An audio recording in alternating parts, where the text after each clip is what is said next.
What is up, everybody? What's up, Alonzo? I got a wild Robbie waiting to get in here. Let me grab him real quick. Mr. Hello, Robbie, what's up? how's it going? It's going good. How are you? Oh, I'm doing all right. How about you? Just hanging out. Felt like getting together and hanging out with a few friends and see what was going on. Sounds good, man. So it is just about. It's Kramer time. It's Kramer time. Well, it's any guitar time, I guess. What you been up Oh, to lately? I was working on his guitar neck. Hey, sorry, what'd you do there? It's kind of Kramer-ish. Kind of, This huh? is this is a FU Tone Boogie Bodies neck I got from Adam, Gotcha. and I nutted it, got the tuning keys on it, Mm-hmm. got the tool pack, and dressed all the frets out. You did your old back bow and sanded down, eh? Oh yeah, but this truss rod was hard to turn. I had to use pliers. Really? Yeah, What? and I got barely enough backbone to do it. Then it was tough bringing it back.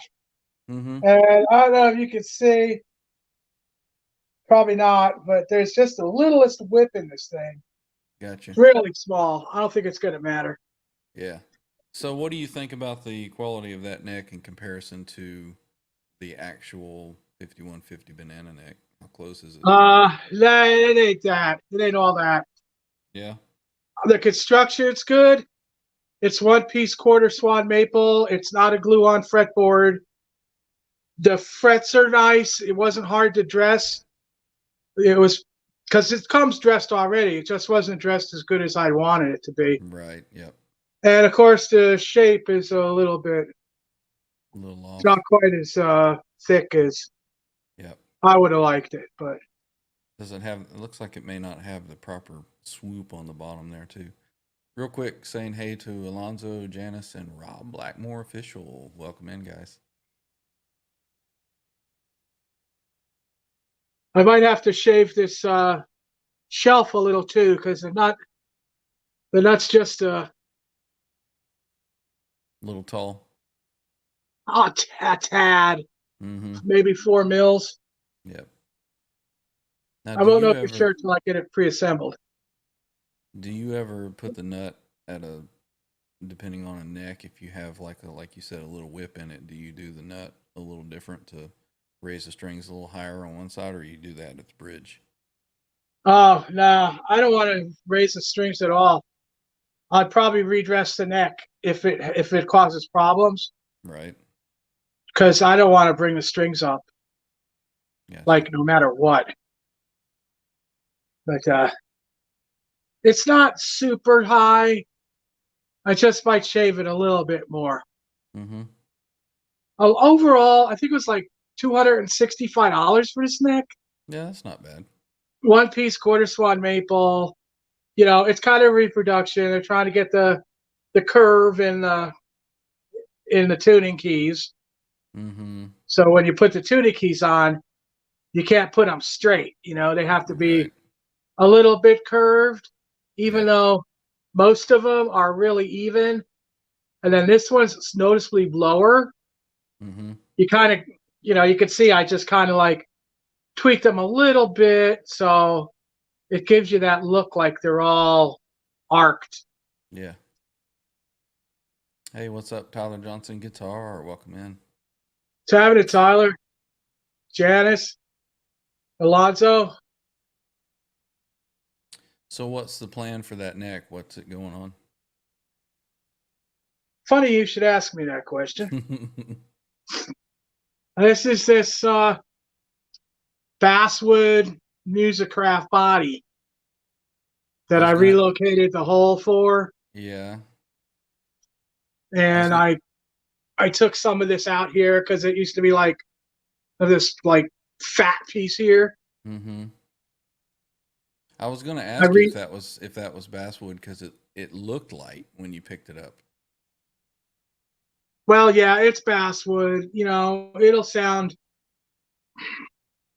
warm enough. I mean, sound wise, there's not a big difference.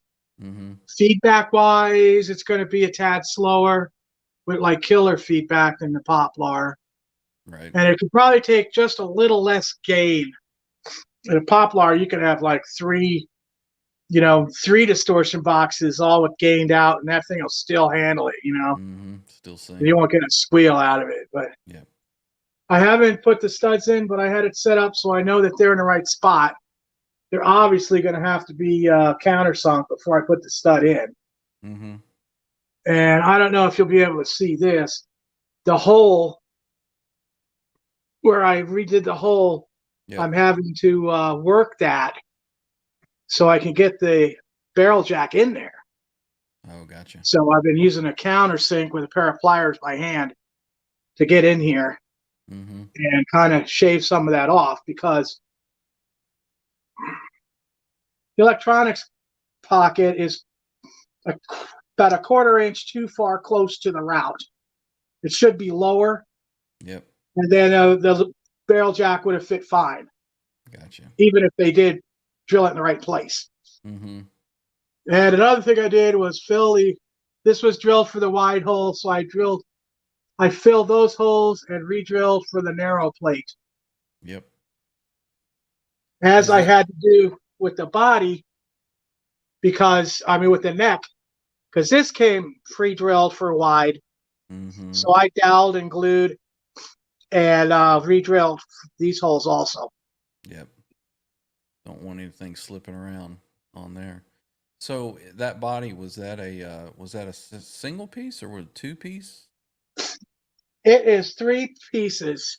Three. You can see Okay. the lines. Yep. Yep. I see it now. It almost looks like it's basswood in the middle and then maybe oh, something else on the sides. I'm not sure. Yeah, well, the middle looks more poplary. Hmm. It could be a middle at poplar and a sides basswood. I don't know. Hmm. What would you say that body weighs? 2 pounds or so? 2, 3 pounds? Probably about 3 pounds, 8 ounces. Mm-hmm. It's virtually the same weight as a poplar. Yeah. I still got to drill the holes for the strap buttons, Mm-hmm. and I'm going to fill this adjuster hole. Yep. They put this little route there, like you're supposed to be able to adjust your truss rod. Mm-hmm. If anybody's ever tried to do that, that's a joke. Well, you I see just fill it. the new Kramer 1984s, they have that, but it's a long channel where you can get the end of an Allen key in there. There was a couple of prototypes for Berettas that had that. I think they made 5 prototypes that were actually made out of poplar, and they put serial numbers on them too. Yeah.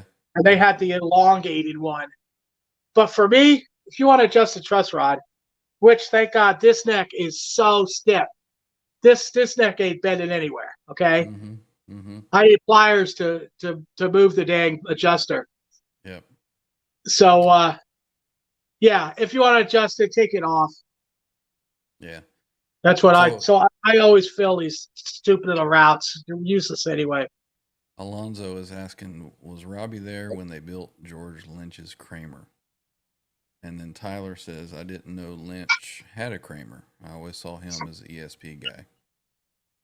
Oh yeah, Lynch worked at the factory in like '84. When I was there, I'd see him there, Mm-hmm. and he'd be driving up to the city to get ESP necks from the 48th Street and bring it back down. And then he'd tell everybody he made the neck. But at that time, Lynch wasn't really known anywhere, and along about '85, he had success in Japan. Mm-hmm. And Kramer had a limited amount of George Lynch models made for him. Mm-hmm. And they were the squared off edges, maple, 2-piece right down the middle seam. And there were some George Lynch models out there. And these were the square blocked heel. It wasn't no shaved heel. It wasn't no like, cut off neck plate, anything like that. These are chunky, blocky, and they even had barrel jack, the ones that came out of Kramer. Now, For the neck team. Did you say he was working with Kramer or at Kramer? At. At? Yeah. You said he was doing deliveries? Yep. He was kind of a gopher. Really? Uh-huh. So he was a true working musician, huh? Oh, for sure. I mean, before that, he worked at some food places, stuff like that. Yeah. And so it was only for probably about 4 months they made these Lynch models. Mm-hmm. Sometimes at Alien Nation, he might have one that he claims is one, but whether it is or not, that's kind of a murky thing. But by 85, probably the middle of 85, he had success in Japan, and he went to ESP after that. Mm-hmm. And that's where they made the Kamikaze with the big jack plate, and Right. the whole cut off heel and everything. So would you say that since ESP was making parts for Kramer, a 80s some ESP was basically a Kramer? Yeah, I guess you could go there. Although a lot of times ESP made them and they didn't put this on there. They put like some throw it in a lake trim, Mm-hmm.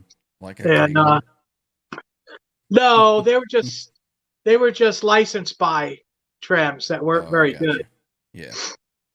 And the Japanese market also came out with JKs, which they called they were calling them LKs, which was a Lynch Kramer, only released in Japan. They were all ESP2, and by the time after 85, you get in 86, it gets really murky with that. Kramer was still paying them to make guitars in Japan, but it's like the supposed Lynch models, they come up every once in a while. They had a nice fat, the first ones in 85 had a nice fat banana headstock. Mm-hmm. After that, they went thinner. So that's how you could tell. If you got a JK that says, by Kramer on it, and it doesn't just say Kramer, that's a more recent one. Mm. If you have one that has a skinny headstock, that's a more recent one too. So basically with JKs, as well as Focus, you really want to get the really early ones because they use some really good parts on those. Yeah. Well, a lot of Focus guitars, I know guys years ago were buying those up. I bought one because it had the early Floyd. It was the real Floyd, So yeah, they had some good parts on those. Tyler Johnson Guitar says, I view late 80s Kramers as ESPs. So look out. You going to get Robbie riled up here, Tyler? Well, sure, but when you're talking late Kramers, if you're going past halfway through 86, about when I left, mm-hmm. Oh, they weren't near as good at all. I mean, now they're kind of collector's items and stuff, but if you're talking like 87, 88, they're not so good. Yeah, that's what Tyler's saying. He says most everything is pointy and made by ESP. Yeah, there was still Lucido around at that time, but yes. Alonzo I'd agree with him on that. Love Kramers, man. I got one recently and love it. Alonzo, are you had the green one, right? Where the Floyd was all jacked up and pushed forward on one side? That was you, right? I'm wondering Wondering what you did with that, if that was you. Oh, I think he took it back and he got one of those new strikers, which I believe are actually made out of real wood, Hmm. which is good. Well, cool. Yeah, I was sorry to see that one that you'd post a picture of. That was like, that one's ruined. Bring it on back. Yeah. What model did you get? He says yes. Returned it and got a new one. What model did you end up getting, Alonzo? While we're waiting on him, Robbie, can you tell me what's the story on a JFrog neck? I know that has the same kind of banana shape. When did those come in? Well, J Frog, he wasn't known at the time, but he was buying ESP necks for his banana neck guitars in like '79. Okay. Now, he wasn't really brought around to Providence till he did the Skull and Bones for Lynch. And, Mm-hmm. you know, that was way later, of course. But, So those aren't necks that he made. He bought those oh, from no, no, ESP as no. well. He got it from ESP. Gotcha. Gotcha. So Alonzo says, yeah, he got a striker. Well, I hope it's playing a lot better than that other one because that other one was jacked. Oh, yeah. I don't That know. That Floyd. one might have came out of China. Mm. Probably It didn't may, really take their it may time doing it or anything. it may have been dropped out of China.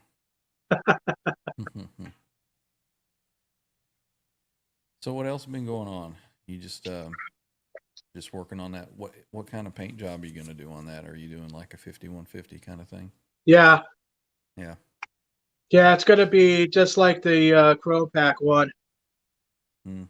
I'm going to have it painted all the way around the stripes and Mm-hmm. do the stinger. Mm-hmm. He's got a really great product he could spray this bare wood with Yep. that protects it, but feels great too. Right. I had to sand the sides a little bit too, smooth them Yeah. out. Feeling a little sticky when you run your hand up and down. Sharp. Yeah. Sharp. So just But, rounded the edges. I must use a whole pad of steel wool on it after I crowned it. Mm-hmm. Alonzo says the one with the messed up Floyd was a striker as well, but I just Ooh. got a new one and I made sure the Floyd was okay. Oh, okay. Awesome. I'm glad you got a good one, Alonzo. Yeah. Because like I said, that first one, man, that was jacked. I'm glad he asked us about it. Rob Blackmore says parachuted in, not imported. Not sure what that is.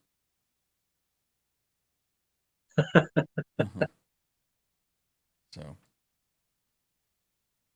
well, we were looking at what was it, Reverb we were on the other day. Let me see if I can find that guitar again. Yep, there it is. Let me share this.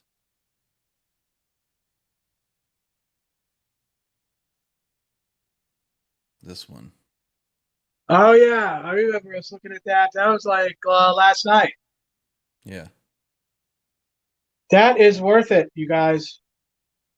If anybody's looking for a cool Beretta, this one has been Robbie approved.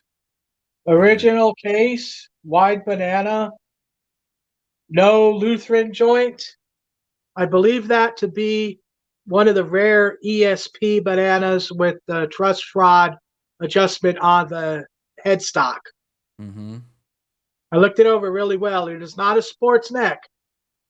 So if you could like hot rod guitars, or I don't know, if you weld yourself to some of the videos I'm making, you might be able to get that thing to play like one of mine. If I had the money, I'd probably buy that. So plus it looks really cool. It's black. It's in perfect shape. Yeah, I like It, it. the guy says it's an 85, but that is an 84. That's a oh, I'd probably say October, November 84 guitar. And So you're not seeing this. Can you see the my pointer on the screen on the wait. neck? Is that not Okay. is that not a two-piece line right there? I'm not sure. I can't see like where your pointer is. Let me see if I can zoom this in anymore. I don't think I can. See where the bend is on the lower Allen that's there?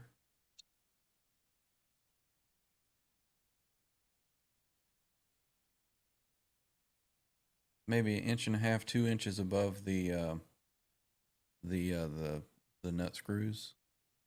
Does that not Oh, look like? okay. You're saying it's the headstock's glued right there across. Does that not look like a two piece line? Yeah, it Because very because well may be. because even the wood grain, it comes down right here and then it's wavy right here. So Right. Well, they it's probably a transition neck from ESP that they sent in right after the whole Lutheran joint glue problem they had. hmm So that now being a transition neck, it's more desirable. now when you say Lutheran joint, you're meaning down here closer to the right above where the skunk stripe is, right? Yes, yes. Okay. So this piece up here is just how they did the tilt headstock. Right. That's the headstock glue up spot. Okay. So I was just wanting to make sure I was clear on what you meant as far as the Lutheran joint. That's pretty much just two pieces put together to make the neck. Yeah, most of the neck's one piece, the headstock's glued on the end. Gotcha. That's what they did with a lot of transition necks, and that's really more desirable than most, Gotcha. especially with it being a ESP transition. So you know you're going to be able to slam that thing, the action Mm-hmm. on it. Mm-hmm. Yeah, that's a cool looking guitar. Yeah, that's super nice. No, the guy It's wants like 3,200. I'd yeah, one offer probably 3 grand. yeah, 3,200 is what he's asking for. So you're saying it's worth every bit of that, huh? Yeah, but it's the kind of guitar that you get and you're not going to let go of. Mm-hmm. You're probably never going to sell it. Yeah. Hang on to it for a while. Sorry, I was just checking I had a message there. But he's wrong on the year. It is not 85. That serial number dates to later 84, October, November. And you were saying something yesterday. Let me see. Where is that picture? There it is. Neck plate. Right. So the C indicates that it's custom guitar. No, Yeah. C's just a prefix. So how do you But I tell the? thought that I thought it might be a custom order because of the that it is a black plate. Mm-hmm. It might not have been, but with that ESP neck on it and not a Lutheran joint, Mm-hmm. it very well could have been a custom order. Hmm. But Now, the C prefix is 1984. oh, okay. So that's how you tell the year Right. is the C. Okay. So if it was an 85, what letter would it be? That would be a D plate. Okay. Although So I. some 84s had D plates also. It kind of changed as the years clicked off. Mm-hmm. And But it's not. not long after that they went to the you know the cast plate, the chrome one with the Mm-hmm. Mm-hmm. like the 3 dimensional. Yep. Not long after that did they go to those. Yep. Yeah, that thing is nice. Looks so good sitting in the case there. Yeah. Yeah, I mean it has the Schaller pickup in it. Yeah, no way is it 85. 85 they went to Seymour Duncan, Schaller humbucker. Where were those made? Germany. Yeah. What were they wound to as far as the ohm reading on them? Do you know? I think they were kind of on the low. Uh, I think they're somewhere around 9, maybe not quite 9, 8.5. Okay. I've got a So couple from like the late 70s. I sent out to get wax potted to Fralin, yeah. and they're really nice through a tube rig. Mm-hmm. They really shine. through Yeah, that. that's really PAF range 8.5, I guess. Right. It's they call it the Golden 50. Mm-hmm. Mm-hmm. So the Shaler humbucker was not potted from the factory? That one on there might have been, but the ones that I bought were like from the 70s and they weren't potting them yet. Gotcha. Gotcha. Hmm. Yeah, I've got a couple of those.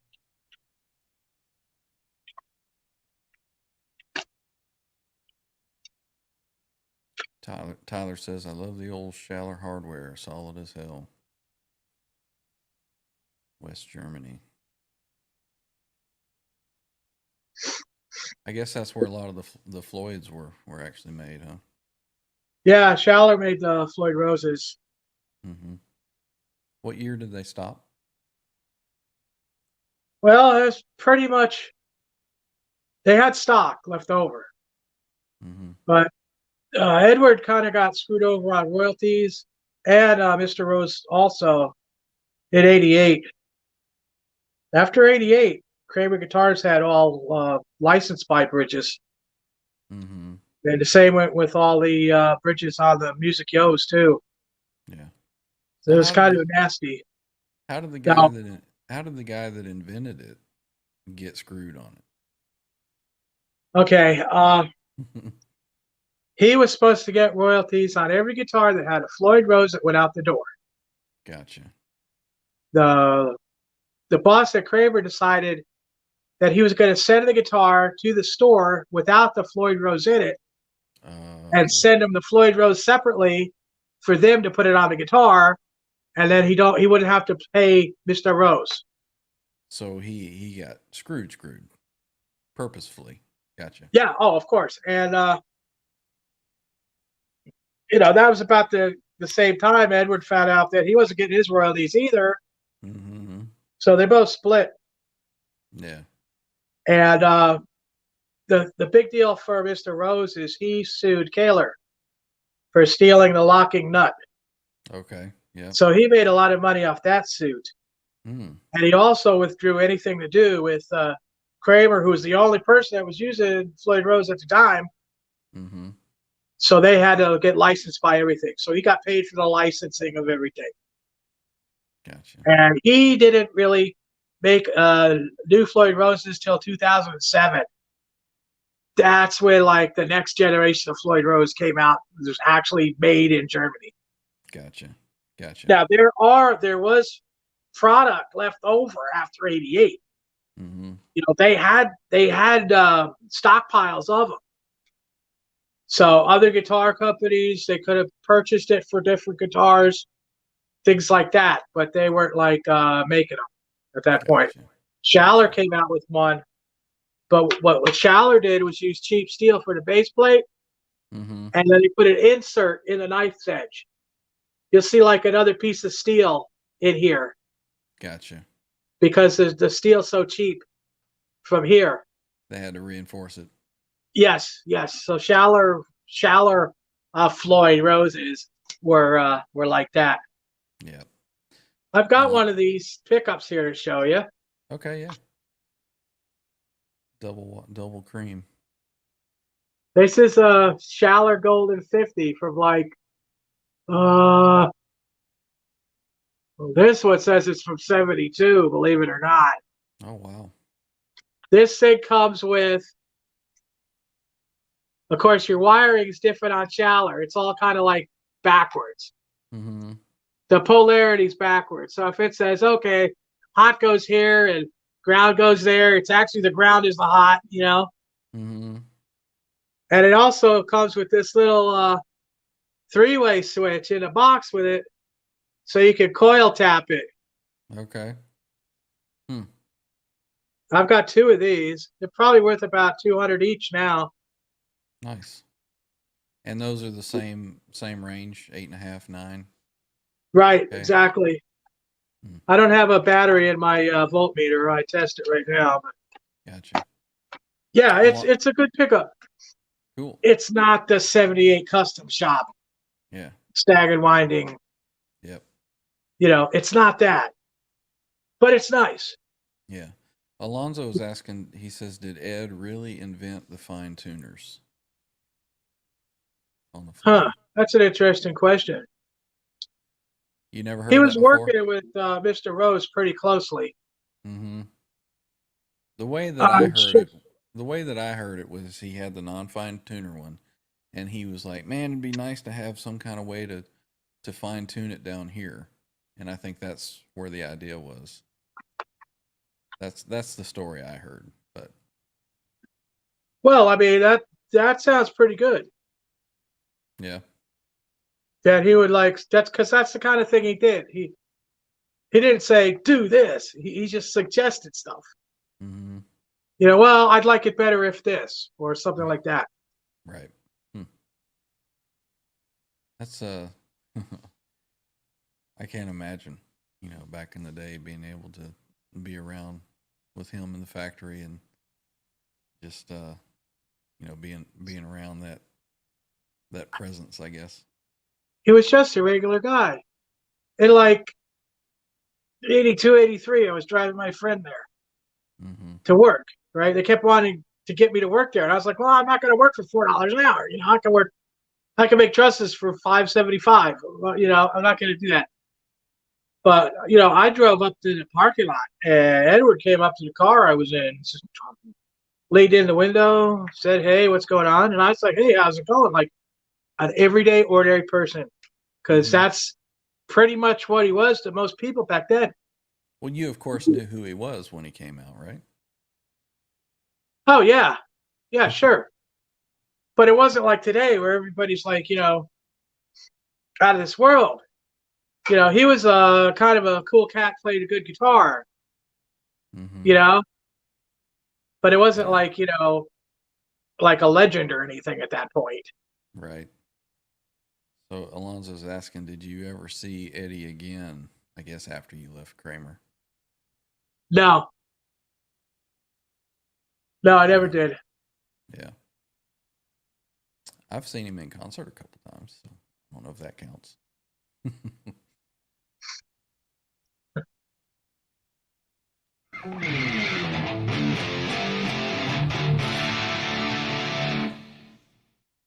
How loud is that?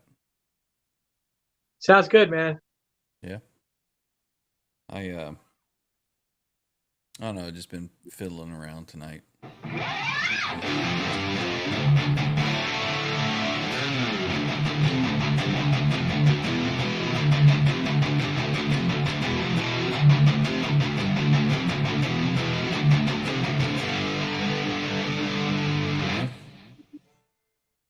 That's what I love about guitar. It always puts a smile on my face.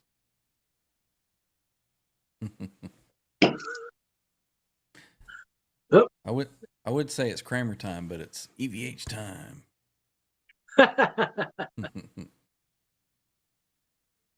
Well, that would be Fender time there. Yeah, pretty much. What are you tuned in? Sounds great. Standard tuning with drop D.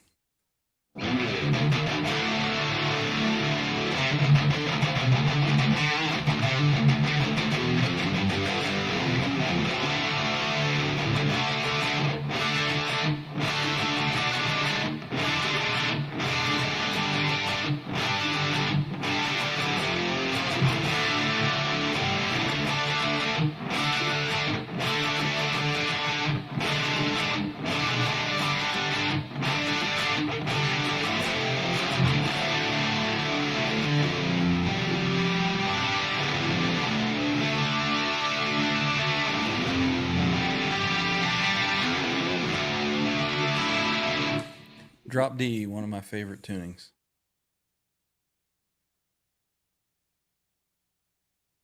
Do you have all your guitars, Robbie? Do you have the D tune on it or no? No. No. Don't believe in it. Don't like it. It's too new. Well, pretty much. I mean, Edward was messing with that for the longest time, could never get it to work. Mm. Then finally, in the 90s, he took it to a machine shop and had it like precisely machined to tolerances, Mm-hmm. and it worked. But unfortunately, when you put it in mass production, people are going to want to save money. They're going to cut back on tolerances, and then you got a lot of people have a lot of problems with them, especially if you're trying to put it on some licensed bridge. You know, like the EVH Floyd Rose. They're farming that out. You know, that's a license buy. Yeah. Fender's supposed to be licensing it from Schaller. Yeah. But they're saying, but we want them built for this much money. Right. The Schaller's got to make ends meet. You know, it's not going to be like what they were making in '82 when they were fighting for the contract, where everything was like, you know, yeah. I noticed that any of the detunas that I bought aftermarket, you know, that came in the package that you installed, I had to take, and the little groove that's in the back, I had to actually sand that out and smooth it because it was actually too small to fit down on the set screw. And then I would sand the set screw as well, but I've actually had to sand them to get them to move smoothly. So any that have come on a guitar have usually worked pretty good, but any that I've bought in the package, that's the first thing I do, just sand them out a little bit. Like you're saying, you know, they get mass produced and then, you know, the tolerances aren't where they should be.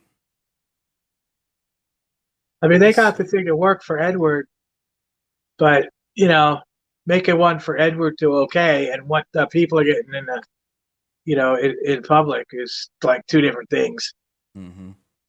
So Alonzo is asking, how do you keep your D-Tuna in tune and how do you tune it? Tech told me to get a bottle of Tylenol before doing anything. I find it really simple, Alonzo.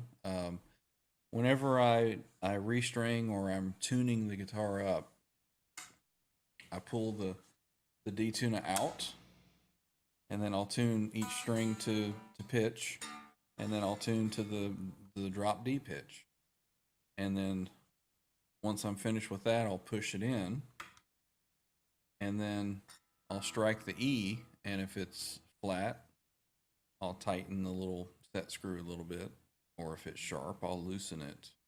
But it helps to pull it back out and then tighten or loosen that little screw so you don't have as much stress on it. But once you get it set, it's perfect. You usually don't even have to ever adjust it again once it's set, unless I change the string size. I run 1042s on this guitar, but if I were to put 9 to 42s. But if I were to put hybrid, you know, 946 or 1046, I'd have to change that again. But once you got it set, it should be good to go.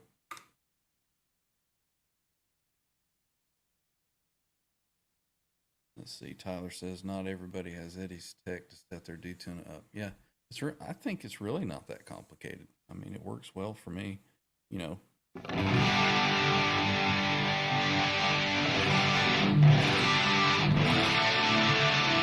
That's standard tuning, and then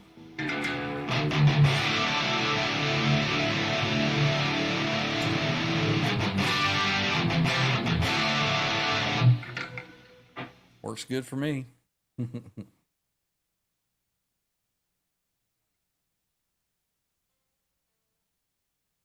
So what else is up, Robbie? Oh, yesterday I uploaded another video. Jimi Hendrix Stone Free. Yeah, I saw that one. Everybody needs to go check that one out. Yeah, you were smoking there on the upper frets. You were speed picking and smoking that solo. I appreciate that. That's big coming from you, Ryan.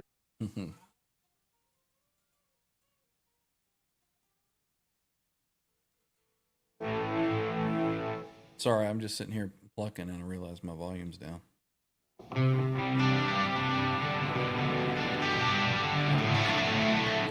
Alonzo's asking if I know Amsterdam. I do not.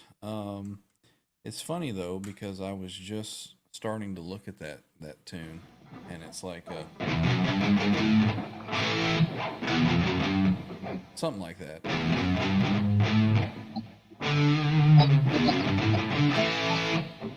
But no, I don't know that one. But that's one that I definitely want to start working on.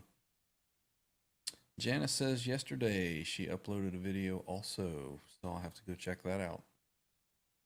Yes, she did. Janice rocks.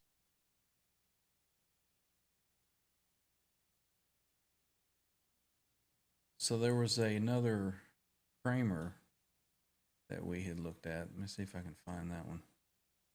Oh yeah, that one with the Rockinger on it. Yeah. So the Kramer Beretta 85 is Robbie approved. So anybody that's looking for that, this is on Reverb that I'm looking at too. Let's see if I can find that other one. This one was, is that it? There it is. Let's share this back here. There she is. 81 Kramer Blue Sunburst Strat Head Pacer with original hard shell case and paperwork. $1,900. So this thing has a Rockinger. What's the story on the Rockinger? That was experimental by Kramer. I guess that was before the Floyd, huh? Well, they were actually about the same time. Mm-hmm. I actually think Floyd had his prototypes out before Rockinger came up with this thing. Mm-hmm. But Kramer wanted to use Rockinger, and the things would like the bushings and everything made of brass would like wear out really fast. It was kind of clunky. But I think what really did it was Mr. Rose tracked down Edward. Okay, Mm-hmm. he needed people to play his bridges, and it cost him a lot of money. These things weren't cheap back then. People were going to put out big money for a bridge that really wasn't tested by anyone. Right. And Mr. Rose was selling them to whoever he could. Mm-hmm. Mm-hmm. So like Joe Lunchbox bought one, and Joe Sixpack bought one, and it wasn't really well known. I heard that even you bought one. Huh? I said I heard even you bought one. Well, that was in '82. Now we're talking '81 here. Right. And yeah, Mr. Rose tracked Eddie down, kind of Mm-hmm. corralled, told him, "Oh, please try my bridge," and he did, and he liked it, Mm-hmm. Mm-hmm. And he didn't like the Mr. Rockinger guy. He didn't like him. He didn't like any of the Rockinger people. They'd get into meetings. From what I heard, I wasn't at the factory, but I knew the head of the guitars there, and I knew somebody in the neck room at the time. Mm-hmm. And Edward wouldn't even talk to him. He'd see him turn around and walk out. I mean, it was just Oh, wow. not working at all. Yeah. And he was like, "You got to bring Mr. Rose in here. Yeah. I want to play this." And that's basically kind of the short story on that. He didn't like it very much, but he didn't like the man the most. Gotcha. I have never seen a Rockinger in person. Where does it pivot? Does it pivot up here right underneath the screws, or is it down? Oh, it's got the same dimensions as the studs for the Floyd Rose, and the route is similar except it's bigger. Mm-hmm.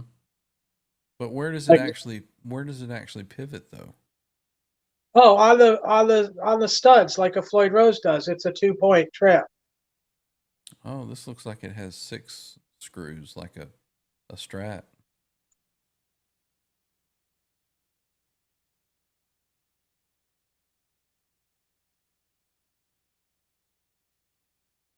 So I didn't know if it pivoted right underneath those screws or if it was down further where the bar goes in.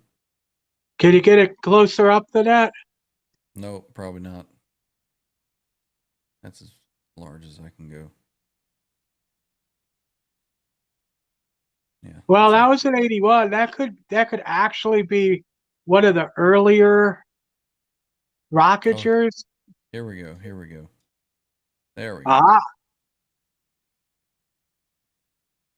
yeah, Yeah, it it does look almost. like that one has 6 screws. Yeah. So does it? does it pivot right here under those screws? I guess it Yeah, does. that's a hinge point. Yeah. Hmm. So that looks like those are locks down here, so there's no fine tuning there.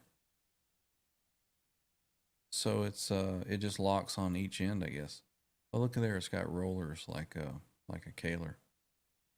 Yeah, those wore out too. Hmm. That could be one of the earlier Rockagers, because I knew they had a 2 point model too, but it probably didn't last very long. Mm-hmm. Are there any guitars today that have that on there? Like newer guitars? I don't guess they make that anymore. Yeah, there's somebody that has one of those old cases that he wants like $500 just for the case. So Mm-hmm. that piece of paper is probably worth a lot of money too. Oh, look at this. Kramer Edward Van Halen Tremolo by Rockinger. So it was actually endorsed by him at some point. See, I Not didn't for know that. long. He hated it. Yeah, I thought that he had just tried it and was like, nope, I don't want that. I didn't know that. Well, he was kind of going along with them, but he liked the Floyd a lot better. And he finally, I guess, he put his foot down and said, "Look, Mm-hmm. I don't want to use this thing." He, like I Yeah. said, he didn't like the people. But I mean, that neck, that guitar Strat neck, the cease and desist neck, Mm-hmm. that neck's Mm-hmm. probably worth about $700 or $800 on its own. Oh, really? Yeah, Wow. even though it says Voyager on it, the guy said the guy bought it with Voyager on the headstock. Yeah. Yeah, look at this. So, okay, so that's a brass nut with a locking mechanism right behind it. Huh. That's probably maple, Donald Young. What's up, I Donald? think I've seen that body. That's Music Yo body. They were all maple.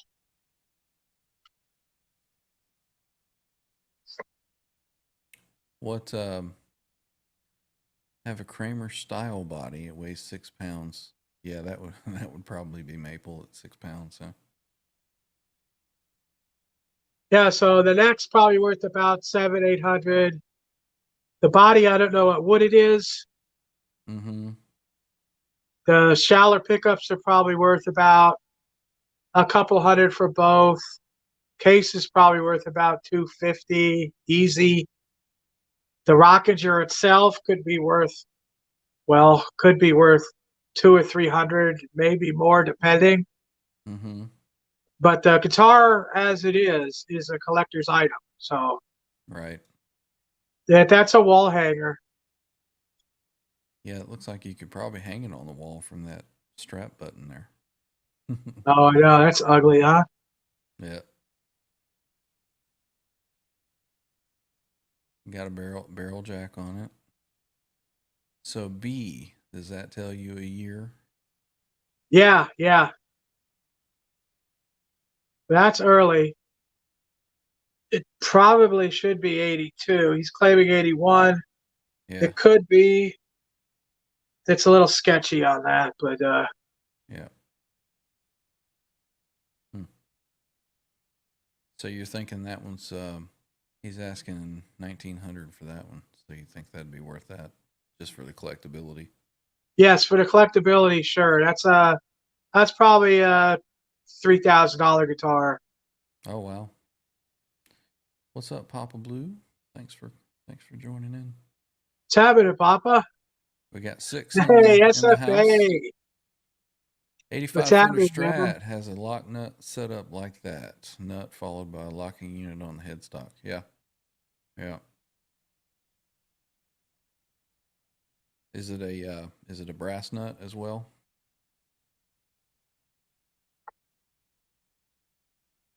Eye hooks all the way, man. Yeah. I actually my 5150 replica guitar, I've got the strap hook on the back of the top horn, and I actually have a hanging hook in where my computer used to be, and it would hang behind me. So I have hung it on the wall by that. Tyler says B plates are 82 as well. Yep. Six Fingered Assault says, "Hey Ryan and Robbie, good to see you, man. What's up, SFA? What time is it over in? You're in Australia, right? 6. It's like tomorrow or something. Yeah, he's in the future. Just switched to bone. Probably going back to brass though. You know, it's interesting. I played that new Mexican-made '78 Eruption EVH guitar with the brass nut on it, and man, it really has a different tone with that nut for sure. Too bad that the frets were all sprouting out of the neck. I was really disappointed with that. Well, you do know that they're using the same parts as they are on the EVH guitars. Yeah. It's the same Fender neck. Mm-hmm. It's the same Fender body. It's got a different paint job, and they just didn't put their license by Floyd on there, Mm-hmm. or a locking nut. But it's all the same body parts. Thought I'd put that out there. Mm-hmm. If anybody thinks they're really different. Well, I thought that maybe I had played just a bad one, and I saw Laz and Johnny had gone and played one, and they were saying the same thing. Frets. I know, but you're talking about if it's sharp on the edges. Mm-hmm. You know, with this, it was a little sharp today, and I just took my wood plate and I took the blade out of that I used to sand the frets, and I put it in an angle, and I sanded the side. Yeah. That's it. It's like not that big a deal, but for the money they're asking. Yes, exactly. A guitar player shouldn't have to go and buy a guitar and bring it home and do work on it. You know, a little setup here, I understand that, but you shouldn't have to be shaving down the fret sprout. I don't know. Well, they're taking cheap parts and put it on there. That bridge they're putting on there is like just your regular, 6-screw Fender bridge they've made forever. It's just like they're charging a lot of money, and they're using the same parts they got laying around, except they don't have to work on them as much. I think it does have a pretty big brass block on it, though. But I agree. I noticed the block was brass, but still. Yeah. I don't know. It's definitely not worth that money that they're asking. As picky as I am. Tyler says for the price, the fret issues are inexcusable.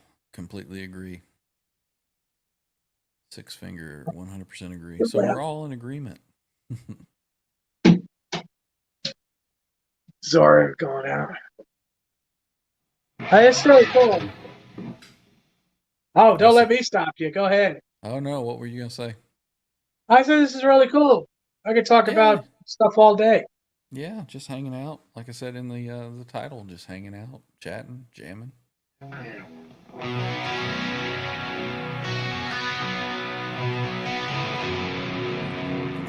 thought that was going to be a drop D there, but it wasn't. The Alonzo messed me up. I thought it was in drop D.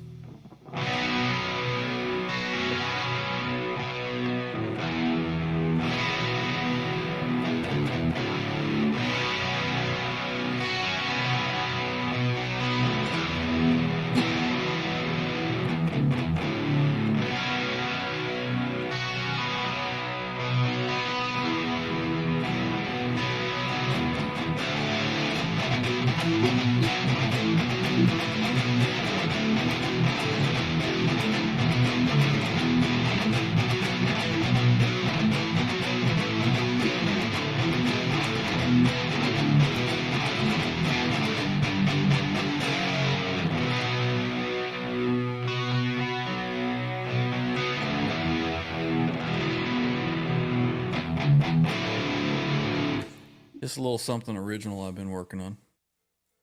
Cool, man. Let's hear some more. That's all I got. We'll play it again. What, are you running out of stuff to talk about? No.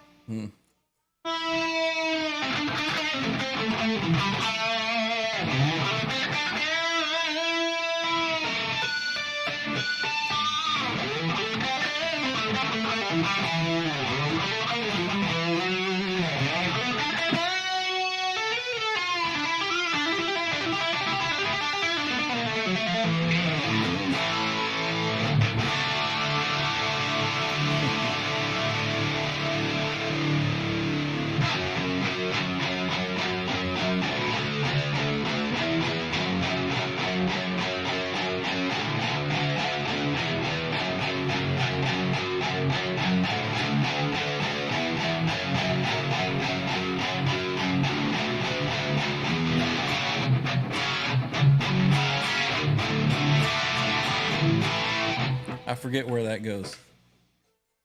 A lot of these songs I forget more than I know. Thanks, Alonzo.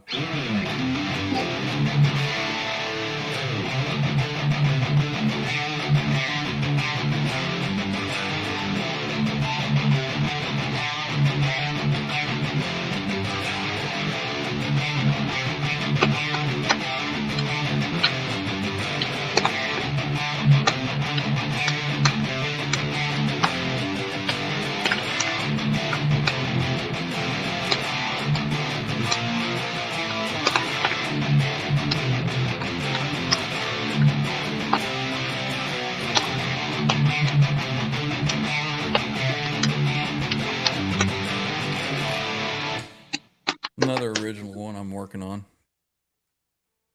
That's the trouble is I just come up with these riffs and then I don't ever finish any. Not since I've been in a band anyway. It's a lot easier when you got guys to bounce stuff off of, you know, and then they come up with the drum beat and the bass line, and then it kind of inspires you to go somewhere else with a song. So I find it's kind of difficult just to write by myself unless it's acoustic. A lot of times I'll something on acoustic and I'll be able to finish that because it's pretty much just acoustic guitar is all it needs. Maybe I can have somebody, if anybody plays drums, you can come up with a drum beat for that.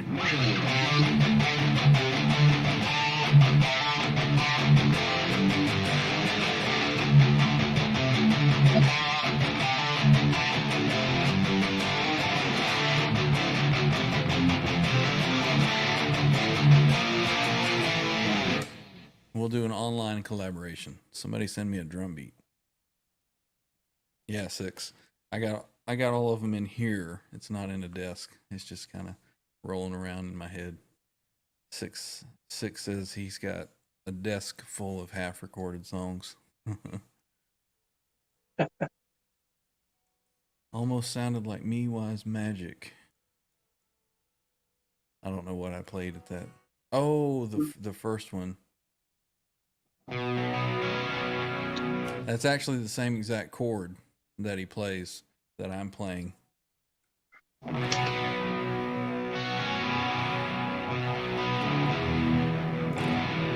Me Wise Magic goes. Let's see, hang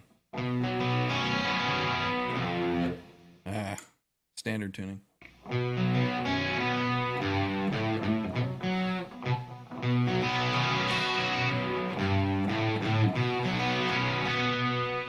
And it's a little harder to play because it's played on the Steinberger in a different finger position. Alonzo says, your trans-trim video blew my mind, Ryan. I thought that bridge was impossible to tune. Well, here's what I'm finding is, let me put this guitar down. Here we go. Take it away, Robbie. It's all it's all yours. Well, hello everyone. I'm Robbie Stigl. What fine tale can I tell now? Well, let's see. Well, how's the weather where you are? Been kind of good here, I guess, considering. Well, Johnny Bean is okay. He's had torrential rains, and his power has been out since yesterday. So him and his wife are going to a nearby cafe to charge up their phones and everything. But they were okay because their house is up on a hill. They're like up in the mountains. So they didn't get evacuated like much of the town of Santa Cruz was. And I'd imagine it's really muddy and everything there too. So just want to let you guys know that Johnny's okay. Yeah, I've been texting him, making sure he's all right, and hopefully everything will be fine. What? Why is it? Oh, somebody wants to say hi. Look, Zora. Look, see? I know. You're so furry. I didn't realize that they were having really bad weather there. Oh, yeah. He knew that power was going to go out. and they've known the storm was coming for a long time. Mm-hmm. And yeah, he's got an inverter that runs off of car batteries, and that's how he's been keeping his refrigerator going, so his food doesn't go bad. Gotcha. Wow. And hopefully, we'll see him tomorrow night. Yeah, I hope so. So, Alonzo, on your statement there, since I don't know which one the video you're referring to, was it the setup video of the trans trim? But this guitar, obviously, this is the real deal Steinberger with, there we go, with the double ball end strings. This guitar, I have absolutely no problem setting this up, getting it to transpose properly when I use the Labella calibrated strings. The other guitar that I have with the trans trim, what I'm finding on that, this is my first trans trim that I ever had. And then I happened to find the other guitar that had a trans trim on it. What I'm finding is that without the strings being calibrated, I'm finding that some strings, even within the same brand, the same exact package, bought two at the same time off the shelf, sometimes a string will not transpose and come into tune properly. I broke, I think it was the G string on this other guitar with the trans trim. And I said, okay, I'm going to just replace all the strings. Everything set up and transposed properly except the A. The same exact strings. I tried everything I could to get the A string to come in, and it wouldn't do it. So I pulled the old A string that I had just taken off the guitar and put it back on, and it worked. I don't know what the hell the difference was in the two strings, but there's something about having the calibrated strings on this thing. And I would like to know what strings Eddie used on the PV Wolfgangs that he had the trans trim on. I think I'm actually going to send that other guitar to Jeff Babbitts, who used to work at the Steinberger factory. He's the guy that built Eddie's guitar, and he's actually the guy that put this guitar and restored this guitar, minus the faceplate. That was not done by him. So I think I'm gonna send that one to him and then see what kind of recommendations he has. No, it's nothing to do with the string being stretched out. Because when I change the strings, that's the first thing that you do. You certainly have to have the strings stretched and making sure that they're not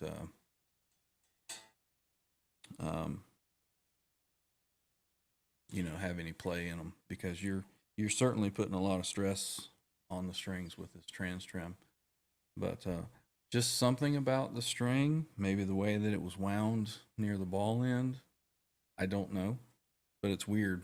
I'm having trouble, even with the same manufacturer, same set of strings in a different pack. So what I may have to do is just pick the Primo strings out of a couple different packs and keep changing them until it works. But there's nothing like the sound of a Steinberger trans trim guitar.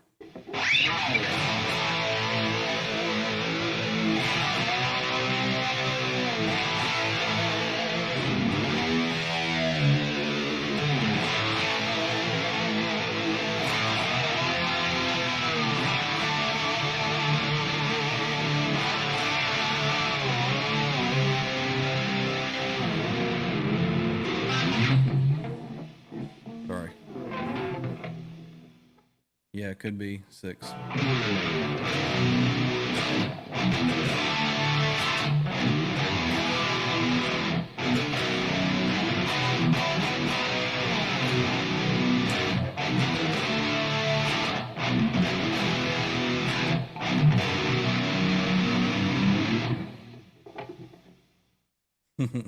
Yeah, that's kind of the sound that I've been going for with the rig.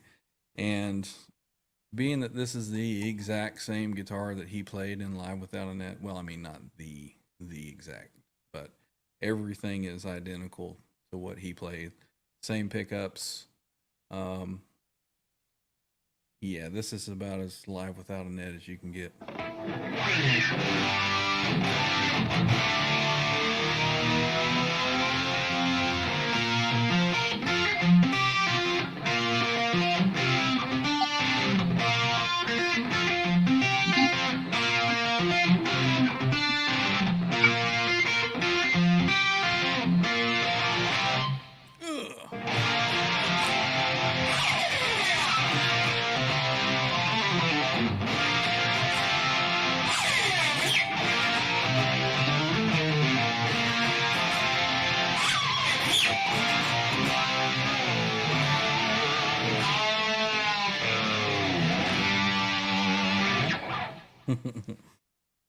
It also sounds a whole lot like I said, the what was that song a minute ago? Me Wise Magic. Let's see.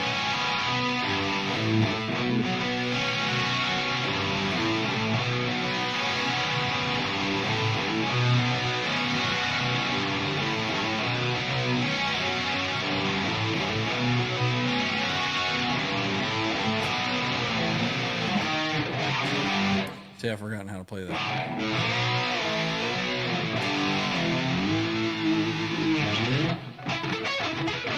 How does that go?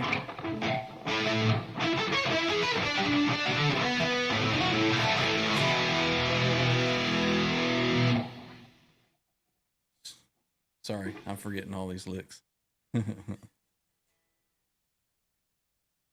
So what's going on, Robbie? I'm done. Do you think you can find that Uplander ad for that banana Lutheran joint neck? Uplander, that was the AAEE, is that right? No, Uplander's Uplander. I don't know where Uplander is. Well, you could go to Kramer Is he Guitar Neck on eBay. is he on he's on eBay, not Yeah, Reverb? he's Oh, on okay. Reverb, but I usually go to eBay for it. Okay. Let me take a look. It's a maple fretboard banana neck. So his name is Uplander, you say? Yeah, Uplander guitars. Uplander guitars. And let's see. Is there a way to sort?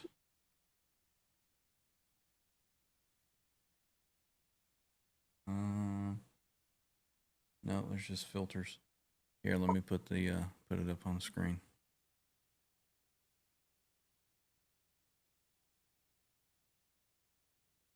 Let me get there we go. Let's see. Tyler Johnson, that was flawless. Thank you, dude. Live Without a Net solo on Summer Nights is off the top. Yeah. Alonzo says, "What's the best sounding EVH 5150 in your opinion? Also, what do you think about the new Iconic?" If you're asking me that, I have the original 5153 100 watt. I have the 5153 100 watt EL84, and I have the 100 watt 5153 Stealth. And out of all three, I like the Stealth the best.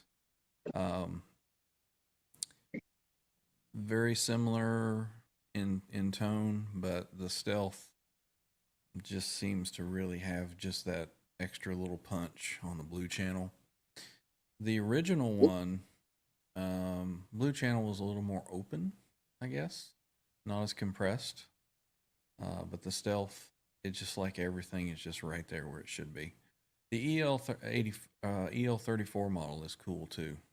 It's a close comparison between those two. It's just I like the tone of the green channel on the Stealth a little bit better. You can actually crank all the knobs except for the main volume, and you can get a really, really good Harley Van Halen 1 Marshall-y kind of tone out of the Stealth model. So that's why I like that one the best. The other two probably eventually will sell because I don't really use them. that much anymore. As far as the Iconic, I have played the Iconic combo, and that's a really good sounding amp. I don't know as far as long term reliability what those will be like, but the thing sounds pretty damn good. Um, I would probably buy one, but I don't need one. So I think they sound really, really good. Let's see. Donald Young. I love that sound. Favorite albums. Did yo. Love that Steinberger 5150 sound. And stealth sounds the best on videos. Yeah. Well, the only two amps that I've used so far on any of my videos, the recent videos anyway, have been the stealth and then the Friedman JJ, JJ Jr. Once I got this stealth though, it was like, okay, I'm done. So, all right. So what neck were you looking for, Robbie? It's a Kramer banana with a maple fretboard. Let's see what more filters we have here. Price, shipping options, seller. Let's see. Uplander guitars, Kramer maybe.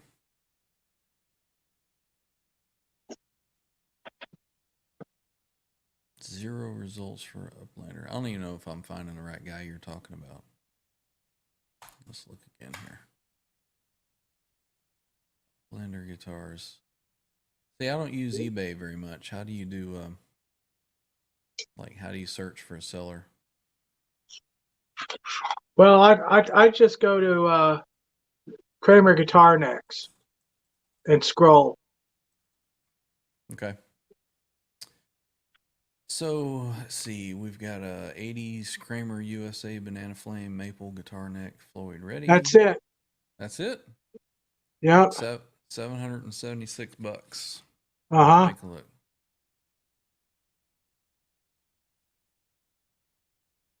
So what is special about this one? Well, that's a fire sale neck they never used. Somebody had it on a guitar for a little while. Mm-hmm. And it wasn't used in 85 because, or rather late 84, because of the Lutheran joint problem with the glue splitting. Yeah. That particular neck does not have a stamp on the heel. It would have been stamped with a date or a month in French if it was a Lucido. Hmm. I do not think it's an ESP. So I believe that to be a sports neck. Coming out of Canada, it would have had marking in French. Right. Gotcha. Looks like this one has a marking. Looks like somebody may have been bludgeoned with it. There's like a blood stain down on the heel. I think that's a sports neck that they didn't want to use because it came out of sports in Connecticut where they were having a problem with the Lutheran joints coming apart. So that's the Lutheran joint right there. Yes, underneath. That's the Lutheran joint. Okay. So they were wary of that. They did not want to release that. And also, it's really flamey, the wood, which is something they really didn't do much of either. Mm-hmm. But due to the shape of the banana and no stamp, that is a sports neck. Mm-hmm. Okay, so. Oh man, that's really flame. Look at that. Yeah, see, there's more blood all over the place. So that neck, I wouldn't be able to get that to play the way I wanted to. Those sports necks had a little whip in them, and the F, the first fret, it's hard to get that to play clean, even after a couple of dressings. And you would have to adjust the truss rod, which makes me shiver. Mm-hmm. So I, I why do you think I that feel you could is? never have to adjust the truss rod. I think you should be able to Why keep do you it. think Yeah, why do you think they're so difficult to work with? Well, I think they're. I think that first fret's a little high. Mm-hmm. I think the necks have a little bit of a whip in them. I've worked on a couple of those. One I actually have, and I could not get the action down on that after repeated dressings. Mm-hmm. And I worked on one from another person that had bought an '84 Beretta with a tilted headstock, and that was a sports neck. Yeah. And I had to adjust the truss rod so Gotcha. the F would play Oh wow, and there's all kinds of pictures. not make noise. And it did teach me though. Every time I dress a guitar neck, I always sand that first fret more. Mm-hmm. That's for sure. But Yeah, it looks like these certainly need some polishing. oh yeah, oh, fret dress for me is no problem. But it's kind of a lot of money Mm-hmm. for me for a sports neck. Yeah. Like average people probably wouldn't even notice, but for me, it's like Not quite up to your standards. Let's see. yeah, We got. sports. Yeah, I mean, I'm either Lucido or the ESP from ESP from '79 to '85. Mm-hmm. That's about as far as you're going to go with ESP next for me. And Lucido is from probably about '84, '85, maybe a little of '86. And that's it. Okay. And that's how I could get it. Get the now this neck that I worked on today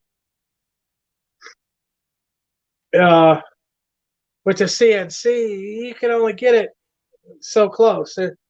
It's got a little bit of chunk to it. It's got the tiniest little whip, which I think I dressed the frets out of. So it's looking pretty straight right now. I won't really know till I get it pre-assembled. Mm-hmm. Mm-hmm. Get some strings on it and see how it lines up. That kind of thing. Oh yeah, I do that all pre-assembly. I probably pre-assemble it 2 or 3 times before I set it out to paint. Mm-hmm. Everything's got to be right. So let's see. Let me get back to the chat here. Donald says, "How about the 5150 pedal?" Never played one, so I wouldn't know. I've never needed one with the heads.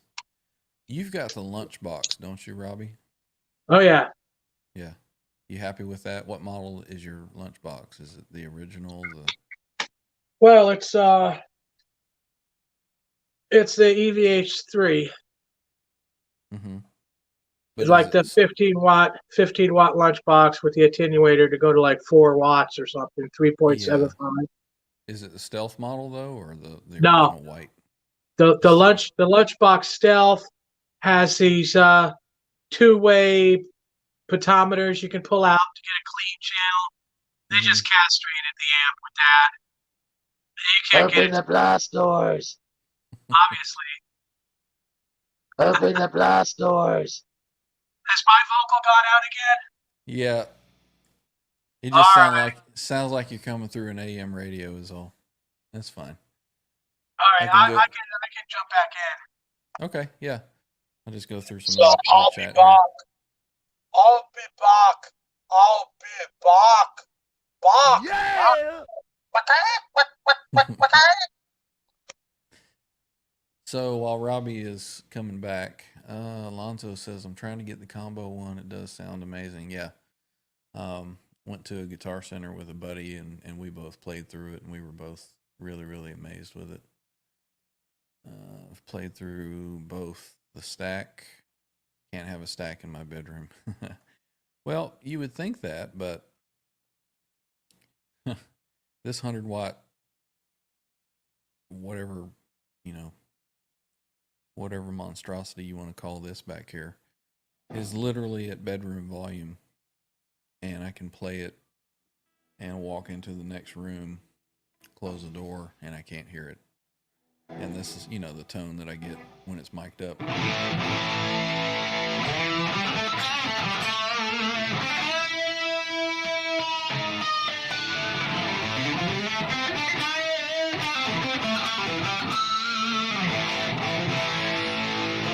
So whoever says it has to be cranked to sound good, nah. Let's see. Death by Kramer. Uh-oh.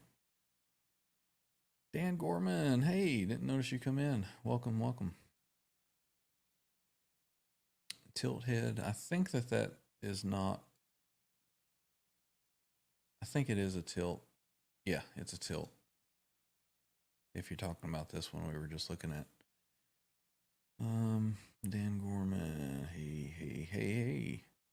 Michael B. Live. Hey, welcome in. What's going on? Hey, Dan. Alonzo 6. Dan, any other? Zach Thong. Hey, man. Welcome in. Let's see what Tyler's saying. The quietest amp I've ever had was actually a Marshall half stack with a 100-watt head. Could get the cab to phone speaker volume. Yep. Welcome back, Robbie. I'm back. I'm back.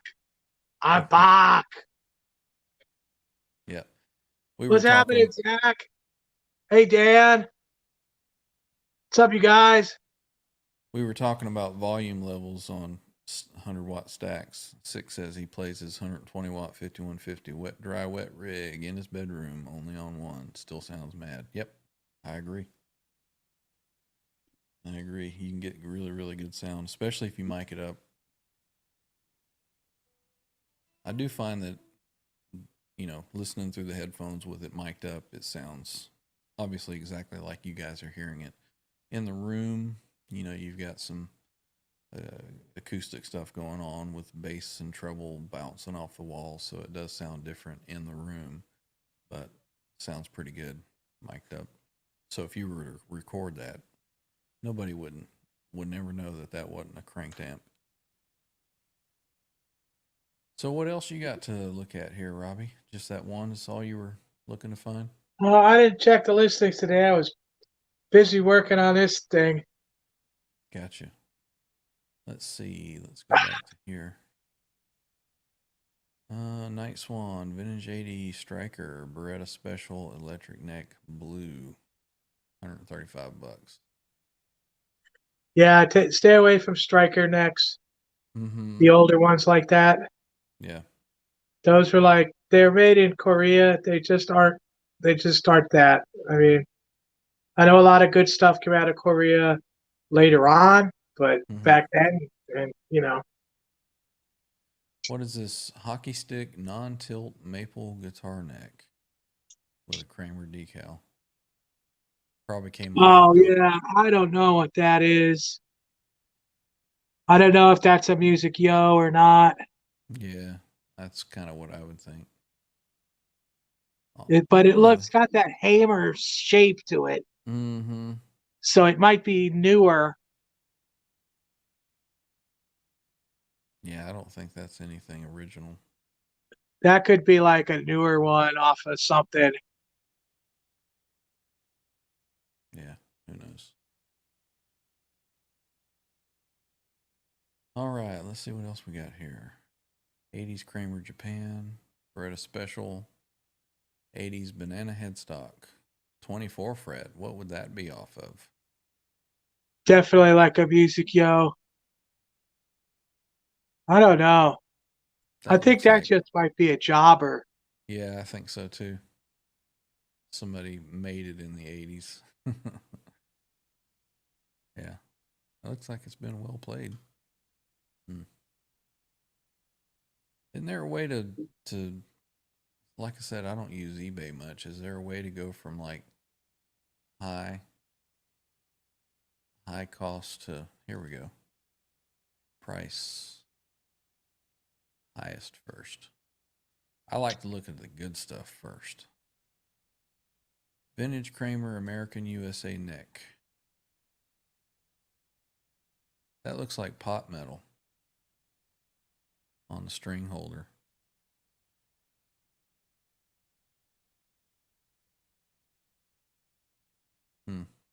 I don't know. It's a pointy. Flip it over.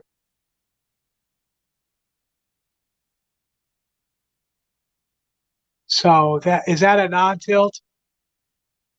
No, it looks like a tilt. They only have 3 pictures of it, so. I don't know. That doesn't look right to me. Yeah, me neither.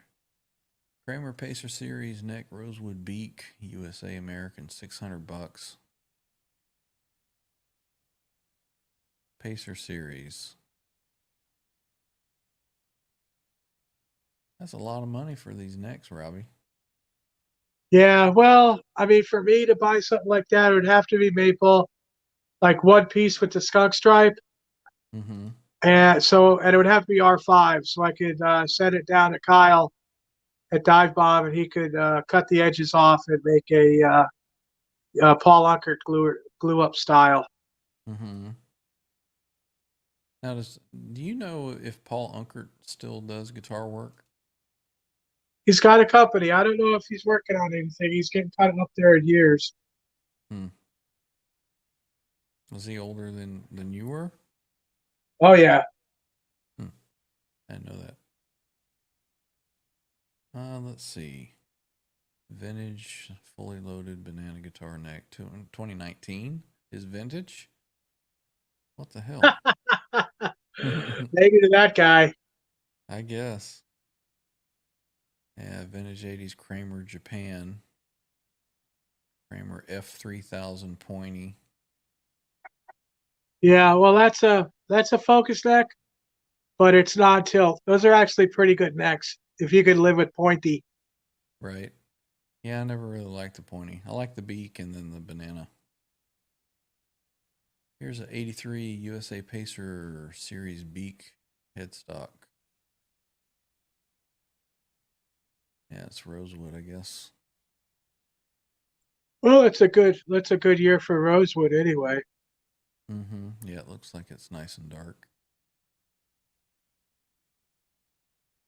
That looks like a pretty thick headstock. That's way thicker than mine, I think. Yep, I think that's thicker than mine.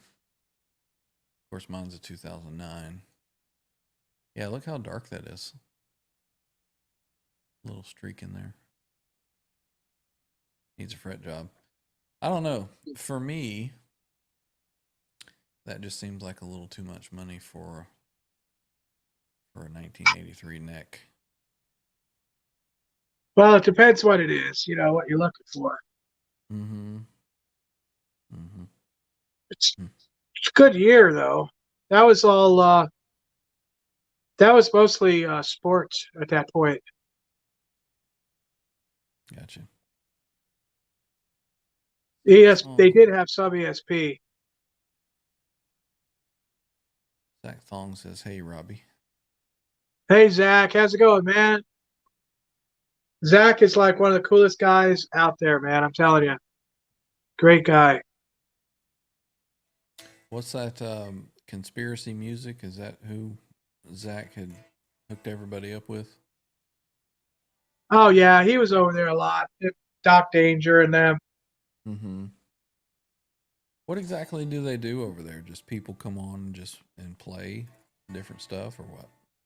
Well, they play people's videos and stuff. And sometimes they roast you, depending on what you're doing, I guess.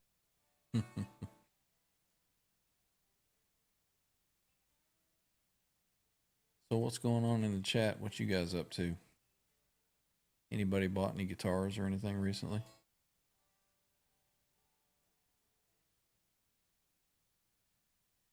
Tyler says he used to hate the beak, but it's growing on him. Get the ESP beak. I tell you, if you get ESP beak and it's an R5, Mm-hmm. Tyler will chop it and glue the Paul Unkert style on there, with a maple fretboard, right? Oh, Mhm. actually, it's maple to the wood is the fretboard. Mhm. You got as close as you're going to get to like what Eddie was playing back in the day. What it actually was, yeah. Yeah. Yeah, I've seen some guys will actually, some of these manufacturers will take and they'll do that, and then they'll actually put the crack in it for guys that want like a really, really relict version of when it had the You cracked headstock. got to figure how old that neck was and how much was played by the time that happened. Mm-hmm. And what did he throw it at Alex or something? The guitar. Yeah.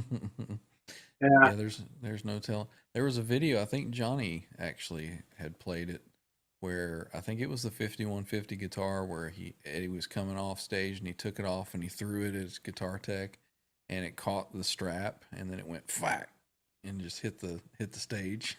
So there's no telling how many times he did crap like that. And Well, I've heard Wolfgang has been interviewed or during an interview, and he said that he said, yeah, it used to freak him out when his dad would take like the Frankenstein guitar, and he would just take it and he would just throw it over on a bench or something that he just treated it like it was just another hunk of wood, and all of us view that thing like, oh no, that's a holy grail, stop scratching it and don't tear it up. But Eddie just viewed it as a piece of wood, a tool. well, Kramer Unkert made two in '82 Mm-hmm. with the smaller Destroyer headstock, Mm-hmm. and then in '84 we did 5 of them for him. Mm-hmm.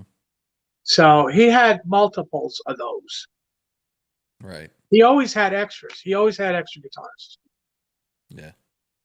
But that first one that he built, he didn't like it. He didn't like it. Mm-hmm. He really liked being at Kramer, the paint booth. Professional painters kind of telling him where to stripe it, maybe taping a little bit. Hmm. So he was digging that because he never really had but he considered a quality guitar. So that's why it's such a big deal for him being at the factory in those early days. Yeah. And then it's why it was such a heartbreak when they ripped him off and he left. Yeah. I don't think he ever found that again. I really don't. I don't think he ever found. What, like the joy of going into the shop and working and that kind of thing, or what? Well, not only that, but of having stuff basically built. Of course, he ripped it all apart. Comes running in the neck room. It's like back bow this, sand the crap out of it. Mm-hmm. He didn't say that. He used more saucy language. Mm-hmm. But Well, Robbie, you can say whatever the you want. all right. Well, then.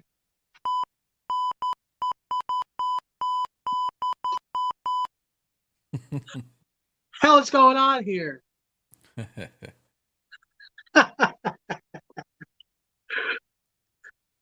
But there's a reason why he kept playing that.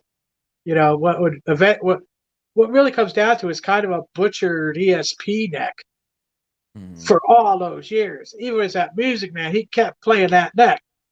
The Music Man was CNCing the things.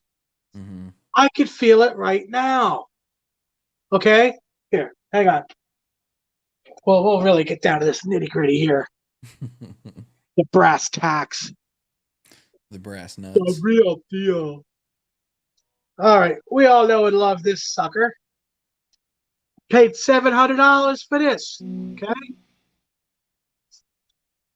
Handmade by Japanese craftsman, 48th Street, ESP. Mm-hmm. This feels so nice. The thickness. Okay, look at this, right? Mm-hmm. It's not as thin as Ibanez Wizard, but it's beautiful. I love this. It's absolutely beautiful. Is that supposed to be pretty much the same profile as what his 5150 guitar was? Close. Yeah. It's hard to say all those ESP necks are made by hand. There's a variance. This, look at how thick this is. Yep. You see the difference? Mm-hmm. I could feel it with my hand. Well, sure. Yeah. Yeah. I could work all I can on this. I could paint it, make it look beautiful. It's never going to feel like that. Mm-hmm. And another thing is, look at the way it comes across. Yep. Right? It goes from like as thick as it is here over to here. Yeah. It's even thicker. Yep. But look at this. This starts out like super thin. Mm-hmm. It creases a little bit, but nowhere near as much as that. Mm-hmm. That's why I paid $700 for a neck that's probably worth $1,500. Yeah. That's why I build the guitars I do out of these parts. Well, after you're done with it, it'll be worth even more. But this, what am I going to do? What am I supposed to try to plane the neck down? Am I supposed to make the radius of the back of his neck smaller? Mm-hmm. I would screw that up till the cows came home. Well, I understand that's what a lot of his necks were, is they were custom carved and sanded down to his liking. Well, yeah, but you didn't have to do that much. Yeah. If you're taking the CNC thing and you're trying to make that into it, Mm-hmm. you're never going to get that. I'm sure it'll be a great guitar when I'm done. Will I want to keep it? Probably not. Somebody's probably going to buy it because I built it out and everything, but still, So there's a big difference there, and I think Edward just pretty much said, okay, that's the way it is. I thought he wasn't getting the people to really do the work. He wasn't getting the people at Kramer to do the work the way he wanted to. Mm-hmm. As nice as they were to him, he's running into the neck room telling me to do this weird thing nobody ever did before. But that was Edward. Everything he did was weird nobody did before. Mm-hmm. From what he played to what he built to what he destroyed was all against the grain. The mad outside scientist, yeah, for sure. And yeah. But what do? I have these parts today. I started to build it. Okay. So I could someday send it out for paint. And it's going to be really nice. But like I said, it's never going to be as good as that. Mm-hmm. Or like my Grail, not ever made Grail guitar, Now, I mean, can't these guys that are making these necks get the measurements and match it up as a little closer? Or, I mean, you would think. A lot of people try. I mean, like Kyle only CNCs to a certain point and then finishes off by hand. Mm-hmm. I'm sure it's better than this. And I'm grateful for this because this is made in Pennsylvania. Mm-hmm. Adam at FU Tone has 13 people making bodies and necks. Even though it's CNC'd, these are American people making an American product. It's one piece. It's quarter swan. Mm-hmm. It checks all the boxes. But for $265, he can't afford, import some Japanese craftsman that's probably 100 years old now, to shape this thing out. Mm-hmm. For $265. Yeah, but it's just like, you're always weighing that. How much it costs to how good it is. Well, for this much money, it's this. Yeah. I'm not there. I want it to be there. This cost really isn't a big deal. It just means I have to wait longer and save up more money to get the part like I want. And I got lucky. I got lucky with this. And if I could find a body, if I could find another one of those rejected bodies, that'd be great. Mm-hmm. Yeah. Are Will there any? Go ahead. Yeah, like I said, will I? I don't know. But that's what I do. I get the parts and I wait, right? I get the parts. This was kind of a bridge. Mm-hmm. came off an 82 guitar, but it's probably late 82 bridge, like when I bought mine from that guy. Yeah. It's probably one that they sent for experimental. But all the parts weren't right. I had the right saddles, so now it's a legit flat black first run Floyd. But it's waiting around for this. I've got the tuners for it. I've got the tool pack. Somewhere around here, I've got the dang string retainer for it, which is really hard to find. Yeah. Do you think there's any? Mike Olson just joined up. What's going on, Hey, Mike. Mr. Mike? I'm doing pretty good. How about you? Are there any so that's a reverse Grail with rosewood fretboard. Are there any Grail necks out there that were maple, other than the one Edward had? ESP is known to have made some. Mm-hmm. It's like the white whale with those. Right. I only saw one that was non-tilt. Mm-hmm. It was on sale on this site that doesn't actually sell things. They price things, but you have to get on this site and be able to get to the ad. Worth Point. At Worth Point, if you join them and you get a trial period, they don't tell you, they don't take you off when the trial period runs out. They start charging you money. There's people that have gone like 2 years and then they get this huge bill from Worth Point. They didn't even know that they were joined. And this is just to join to bid on stuff?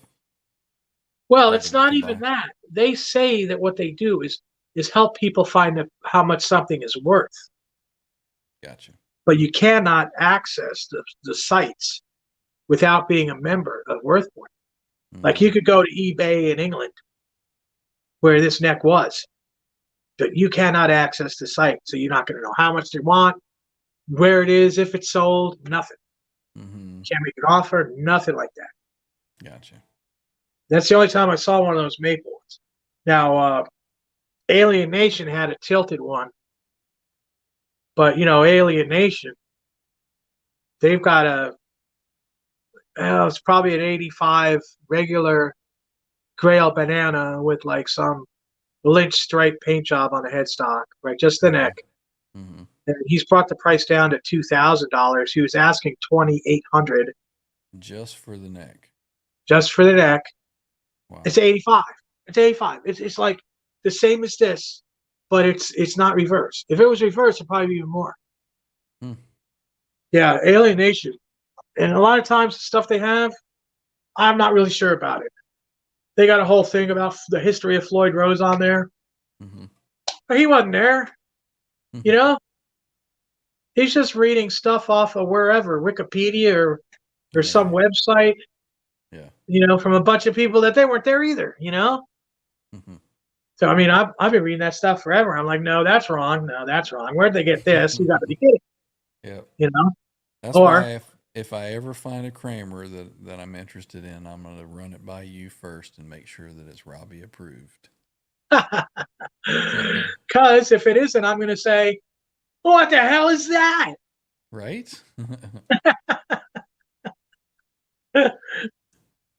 Close to those. Oh, I knew this neck wasn't all of it. And me saying, well, $265 for what you pay, what you get, and all that. Made in the United States. He's not coming out of China, So some people like chunkier necks. Well, it might be cool. It might be cool. It probably will be. It'll probably be really, really nice. I don't mind a little bit of variance.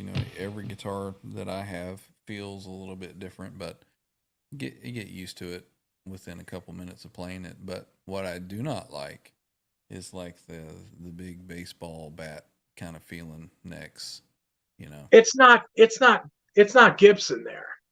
Yeah. Okay, it's not Gibson. Yeah. It's better than Fender. I think anything's better than Fender. Yep. And I also hate, I'll just say it, an Ibanez neck. I can't stand those flat necks. Well, Wizard, they were all crafted in Japan till 1998. Mm-hmm. So you get a 1998 Ibanez. It's going to be stamped on a body 98 on it. And that was about the last year before they went over to CNC. Mm-hmm. You know, for you Ibanez people out there. Mm-hmm. Yeah, the Wizard's really thin, but they are a good neck. I mean, I dressed one of those. Mm-hmm. Man, it was good. Yep. I just, with Yeah. my hands, I've never been able to, I never was able to get comfortable on one, you know. Well, like You guys, you say the other day, it takes a light touch. You're talking about scallop fretboards, mm-hmm. Mm-hmm. you know, and a Wizard even takes a lighter touch because it's like the back of your hand isn't even really touching the Yeah. back of the neck. Yeah. So For you really sure. have to be able to play like you're not even using the back of your hand on there. Mm-hmm. Let's see. We got some in the chat here. Alonzo says, I need a button for Robbie's. What the hell is that? I think Oh, we could probably do that. let me see here. What was that? What did he say? I missed it. He says, I need to make a button for when you say, what the hell is that? I'm trying to. I'm trying to. Ever since the New Year's show, I'm kind of pushing that for my next tagline because That's I got nice. open at Blast Doors and I got Kramer time. So the next one I think should be what the hell is that? You know? What the hell is that? Yeah. Kurt Rocks is in with us. Hey, Welcome. what's happening, Kurt? What's going on, dude? Let's see. Mike Olson says Robbie needs to write a softback book on all his Kramer knowledge. It could be the go-to publication for Kramer guitars. Well, old Kramers, anyway. Mike Olson, he then says, I bet it would sell really well. So many Kramer guitar fans out there.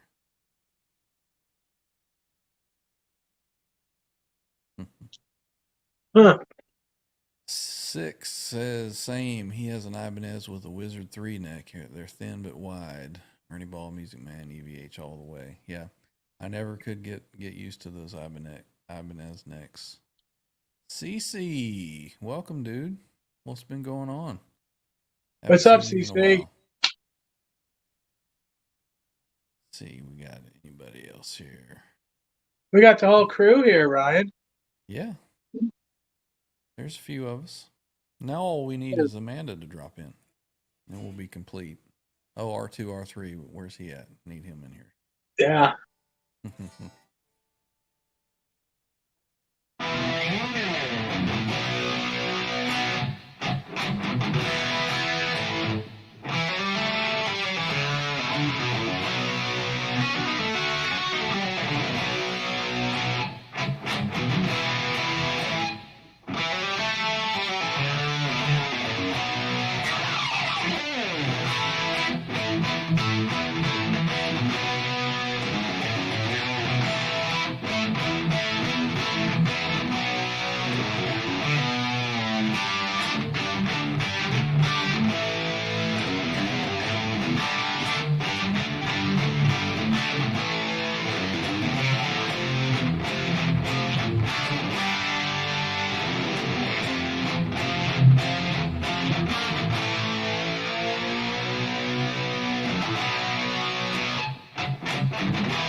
So there's another little sound bite for everybody.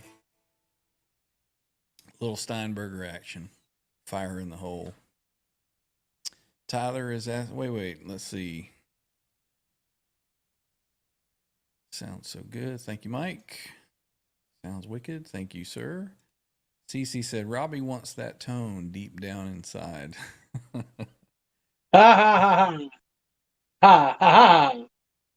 Tyler says, is that delay, reverb, or both on there? Absolutely no reverb. I use the SDE 3000s just like Eddie did, and they fill out the tone with a delay that almost sounds reverbish. and I think that's why he used them for so long. The only thing that is on that guitar signal is detune, plus 9 cent one side, minus 9 cent on the other, with the Eventide micro pitch, and then two SDE 3000s at 250 and 500 on each side. That's the only effects on that tone.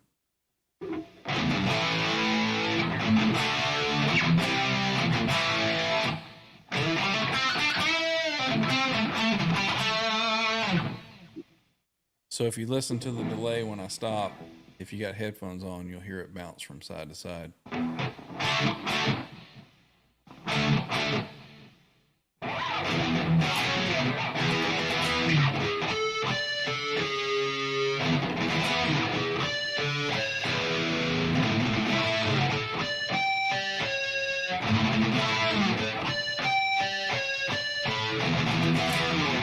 But as I'm playing, it almost sounds like it doesn't have delay on it. It almost sounds reverbish.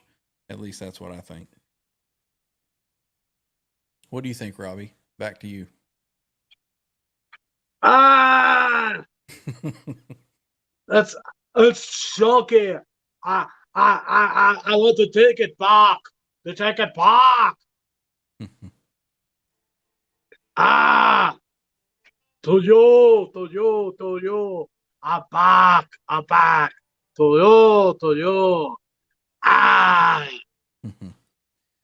Let's see. 6 is saying, I believe 3 delays. What do you mean 6? Are you talking about what I'm running? The only time I have 3 delays is if I kick in the cathedral delay.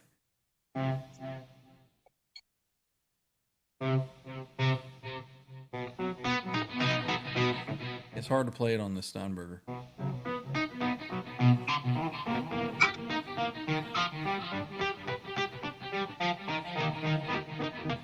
Yeah.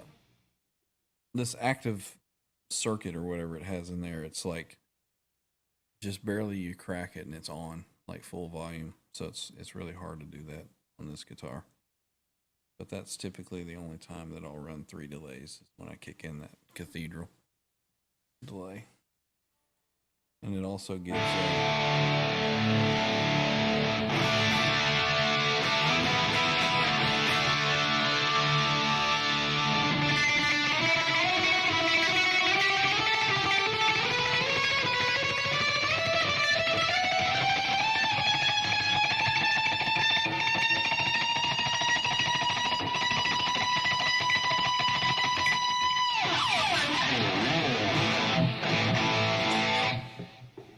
hear how that third delay kind of just fills everything out when you do that run. That's the live without a net run that he does. Anyway, Robbie looks like he's getting bored. I think it's Kramer time. Well, it's always Kramer time around here. Yeah. Unless it's baseball bat thick poser time. No. You got to save some of this for Johnny's show too. Oh yeah, I was going to show this tomorrow. We're going to look at that guy's legit, what looks to be legit Grail guitar. Mm-hmm. Is that the one? Which one was that? Oh, he showed the photo. Oh, right. The one that had like 10 Kramers there in the He photo. had another one. I'm not sure. I don't know if it's the same guy. He only had like 2 guitars there, but one looked like a Grail. He just briefly showed the picture. I guess the guy sent it in on Tuesday. Gotcha. So if he's able to have a show tomorrow, which I hope he does, we're going to dive into that. Yeah. Well, I'm sure if the weather improves there, I'm sure he'll be on. Of course, knowing Johnny, he'll go to an In-N-Out Burger or something and stream from there on his phone. Well, I know he has like whole battery packs for an emergency for when he doesn't have power. He can still do the show from his house. Mm-hmm. As far as I know. That was the typo I meant to. Gotcha 6. Gotcha. Let me go to the chat here. For one, would love a tour of all your gear back there, Ryan. Well, I've got a quick video on my channel, just kind of running through real quickly what I have back there. I guess if you guys want anything more detailed, just leave a comment on that video or something, and I can give you some more detail for it. Kind of go through. Mike Olson, I need a pedal that will give me the same sound as Ryan set up. Yeah, good luck. There is some videos of people out there saying they have this pedal that nails your sound. Mm-hmm. And he's like, well, here it is without the pedal, and here it is with the pedal. I couldn't hear any difference. Mm-hmm. And if I know the people, I'll send them to your site. Well, here, check this guy out. I appreciate it. What's interesting about this is it's hard to describe because it's, a lot of times you've got affected stuff on your tone, and it's like it's really there and it's really present. For whatever reason, this stuff, to me, it sounds like it's there, but it sounds like it's not there, if that makes sense. You know what I mean? No, you don't know what I mean. You're not satisfied with it. You want more. No, meaning that it just sounds natural. It doesn't sound processed. It doesn't sound like it's overly affected. You know what I mean? You get kind of that clear tone out of it.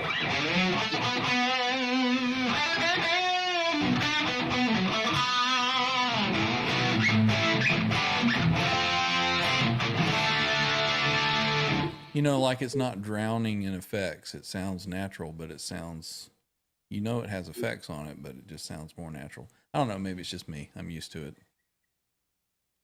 Alonzo is saying, have you guys seen the new Soldano pedal? I have seen videos on it. I have not seen it. I have not played it. I have not had it in my hands. But it seemed pretty cool from what I saw.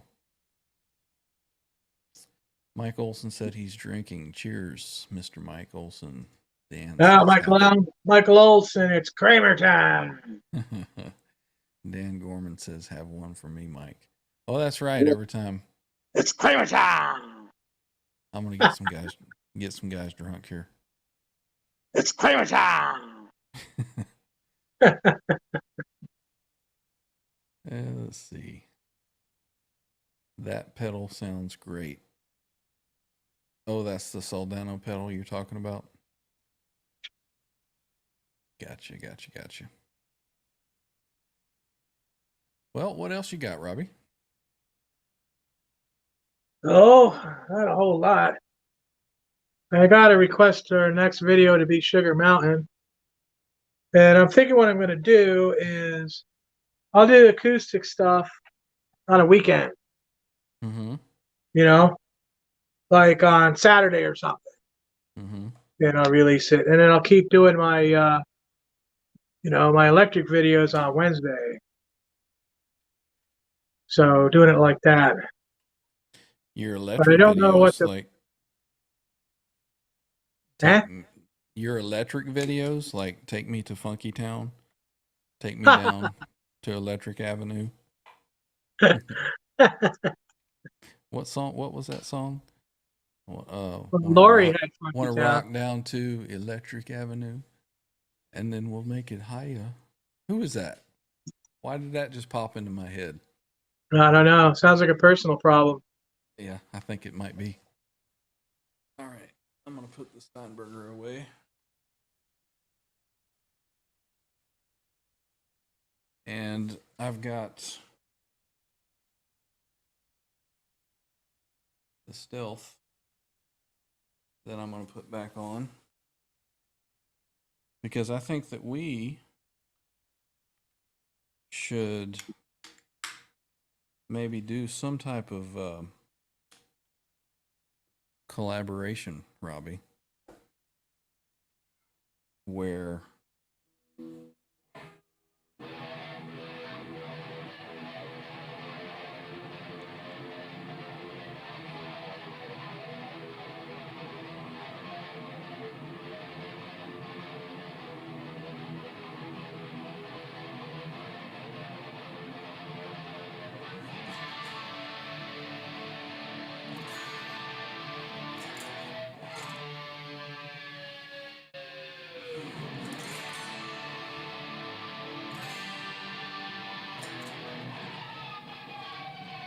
Oh, oh!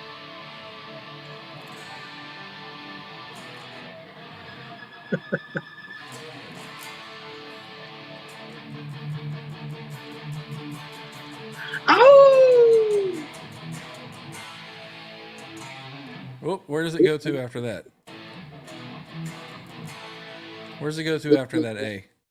It just keeps doing the same thing for about 4 bars, and then it drops into the G.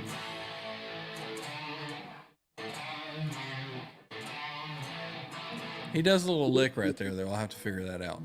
Right. maybe I we- just hammered. I just hammered with mine. It goes by so quick. Some people Right. are like, "Well, he plays this note or he plays that note," and well, it goes by so quick.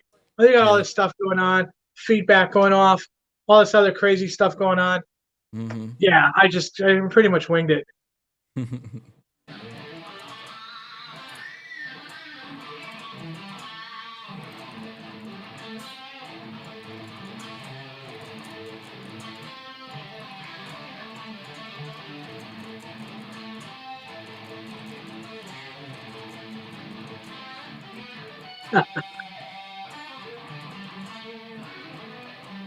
Something like that. Just wing it. Just play real fast through it.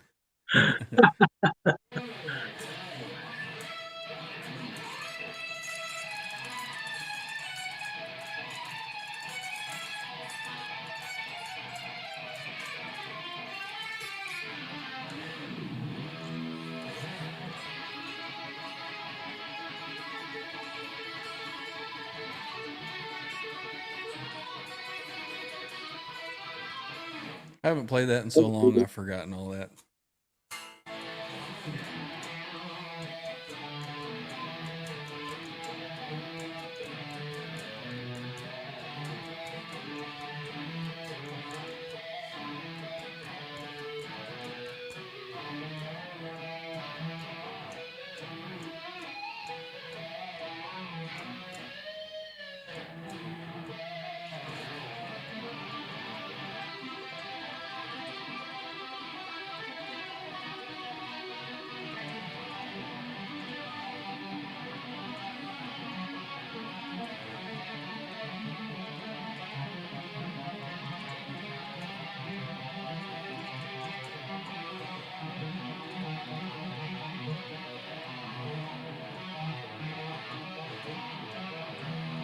Ah.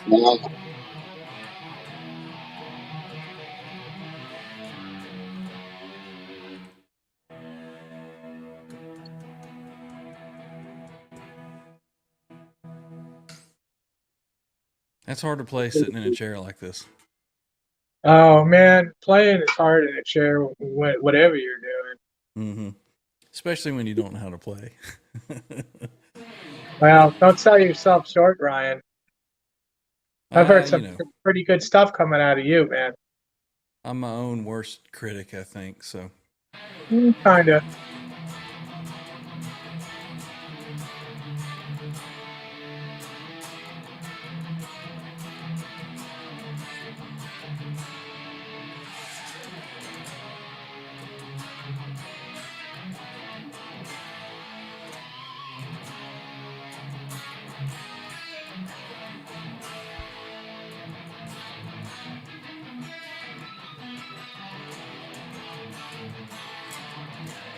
Oh yeah. Oh.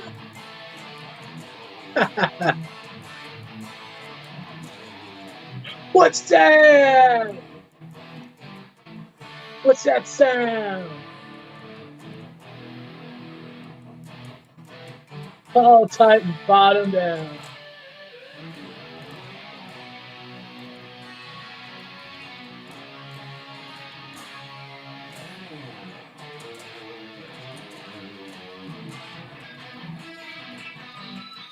Panama!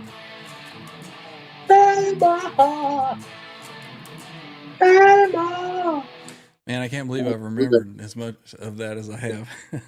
Panama! Oh!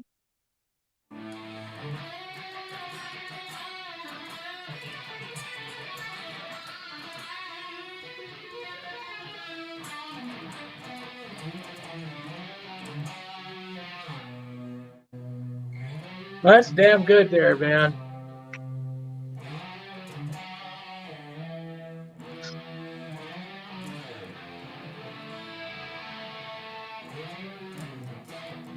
Feel like heat. Oh, ooh, down the road.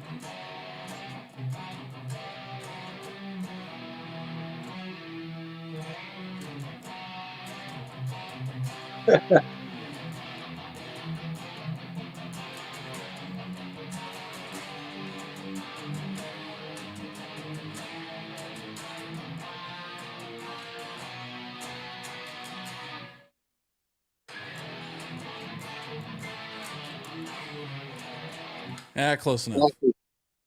Like I said, I can't believe I remembered so much of that one. I haven't played that in a while. Let's look at the chat here. Let's see. Everybody wants that. Eddie Grant sang Electric Heaven. Oh, okay. Thank you. that would have drove me crazy all night. Let's see. Kurt says, "Holy crap! What EVH guitar don't you have?" I do not have the new 78 Eruption, but I do have the white stripe. I've got a Bumblebee back there somewhere. Got a Frankie. I got the Stealth. Got another USA signature white right there. What else do I have? I got my 5150 Relic over there. I've got my Kramer Fair Warning guitar. I think everybody's seen that one.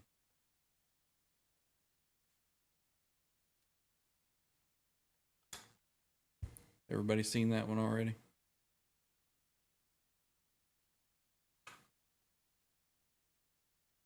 Oh yeah. Ah. So I've got a couple of them. A couple more Wolfgang's specials over there. Let's see what else we got. Tyler Johnson says when he plays it, he throws a Stevie Ray Vaughan lick in there.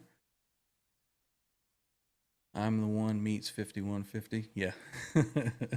Yeah, that's certainly not the VH1 tone for sure. Ryan can play. Well, thank you, Mike. Thank you. Let's see. Alonzo says, why are the USA Wolfgangs so expensive? Do they play themselves? Yes. Yeah. These are, even from the Wolfgang special made in Mexico, a lot of people say, you know, it's really, really close. And it is. You get bang for your buck with those. But the fit and finish on the USA models, the pickups, they say the pickups are the same hardware, wound the same. They sound the same, is what people say. They don't. These sound better. These are more clear. They're more articulate. Just better overall rounded tone from the USA wound pickups. And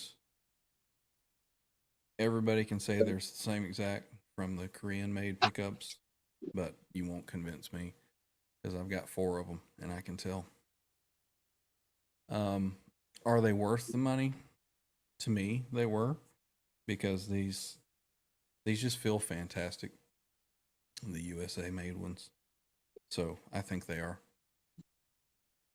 Mike says, I have 5 EVH Wolfgangs from Japan. They sound exactly the same as the USA models. Yes. So if you can find a Japanese made or the Chinese made ones. I've never played a China special, but I've heard that they're really close. And those were really good because they had all the same US parts, stainless steel frets, same USA pickups, same high quality Floyd that are on the USA models, or back then anyway. So, yeah, if you find a Japanese one for sale, either buy it or let me know. Both are built better than most Gibsons. I would probably agree with that, Tyler. Alonzo, are you sponsored by EVH? No, but if they wanted to send me something, I certainly would accept it. Both these guys have dream collections. Well, thank you. I appreciate that. I like my guitars. Thanks, Tyler. Kurt says that one is my favorite. Which one? Which one are you talking about?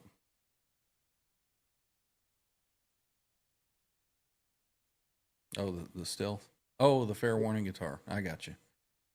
Mike says that one's super cool. Fair Warning guitar. Who made that for you? That is a 2009 Kramer Pacer Imperial reissue. It was, I think that was when Gibson was first giving it a go to get the Kramer line back, and they made a run of guitars in their U.S. factory. So it has, I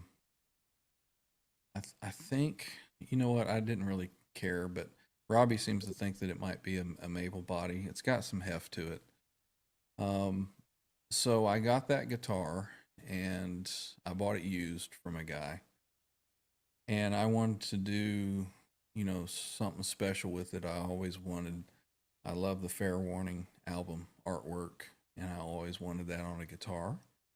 So a buddy of mine that lives close by here, he did a lot of artwork for a lot of the sports teams around the Atlanta area. And I talked him into starting to paint guitars. So he did my 5150 Relic, and I showed him. He was a Van Halen fan too. So he was kind of like, I see what you're wanting here, when I told him about the Fair Warning graphic that I wanted. So he painted it on for me, clear coated it, buffed it up. And he actually went through, and I had him pull out the two, I think it was 2 volumes and 1 tone that used to be on that guitar. Is that how they wired them back then, Robbie? Well, it's hard to say. I mean, most of the Pacers had 3 pentameters on them, Yeah. and then some of them had multiple switches. It depends where they were made. Like the Focus ones Mm-hmm. were different. Depends on the year. In Yeah. like '87, they started making them with like 3-way switches on them. Yeah. You Well, know, no, this one just had the 3 knobs, and then it had the selector switch. So I had him pull the 2 lower knobs out and dowel them and fill them in, and then he painted the graphic for me on that guitar. I I put the pickups in it. I soldered everything together and basically assembled it after he was done painting it. So it was kind of a joint effort. So I feel like I've got some of me in that guitar. But I put Wolfgang USA pickups. This was back, like I said, that's a 2009 guitar. I think it was late 2009, 2010 that I built that guitar. So at that time, when you bought USA replacement pickups, they were made in USA. I think it was just the last several years they've started making those in Korea. So you can't even buy the USA pickups anymore. But that one has Wolfgang USA pickups in that Fair Warning guitar. I think that's why it sounds so good.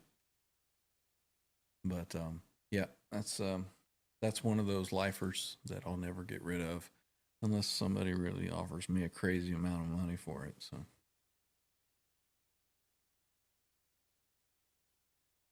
let's see. Your EVA specs. Yeah, I've got a couple of them, so I have some to compare it to. 6 is saying same as the Ernie Ball Music Man EVH EX. Everyone says the pickups are the same, but they're not unless you get one of the first EXs. Yep.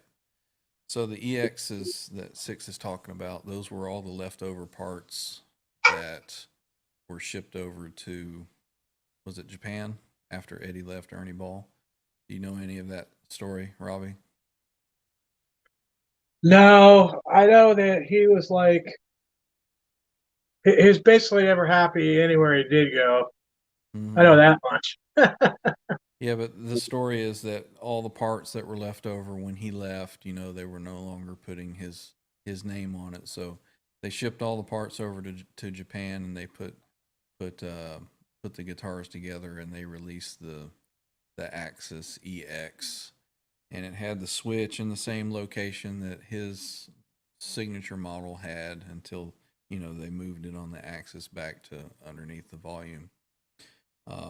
And everybody says that those had the same pickups that the USA signature model had. So what he's talking about there is the same thing, unless you got one of the really first early ones. They didn't sound the same. Fair warning. 6 says they sounded very close though. He did he did a really, really good job on it. He actually has been painting guitars ever since then. I talked to him not long ago, and he was saying that he's so booked up with guitars right now, hanging in his paint area, that he can't keep up with them. He was in so high demand. He says, once I'm done with those, he says, I'm done. I'm retiring. So he's been busy ever since about 2007 with painting guitars. He does really, really, really good work. He could start selling. Yeah, like I said, he has been painting guitars. His Facebook page is RCA Guitars. So he's got all kinds of pictures of guitars that he's done. He was in a Kiss tribute band for a long time, so he's a Kiss fan. He's done several Kiss guitars. He's done some different Van Halen type guitars. He's done some really, really cool, I think Lynch copies. But you guys go check out his Facebook page. It's RCA Guitars, and you can look at all the guitars that he's done. But like I said, he's not taking any new work right now, so sorry. The Wolfgang pickups sound amazing. I love them. Yep, probably my favorite pickup, but it has to be the USA. Rebecca. Hello, Rebecca. Hello. Let's see. Alonzo wants to know what pickup was on Ed's 5150, Robbie. Seymour JB. That's the question that a lot of people have. You gotta be more specific. You're talking about the ones I was around. Then that was the custom wine from Seymour Duncan. Mm-hmm. I think I have one here. I always have stuff like this hanging around because this is Kramer Town. Kramer Town is here. It's here now. Now it's here. We are here to pump you up about Kramer.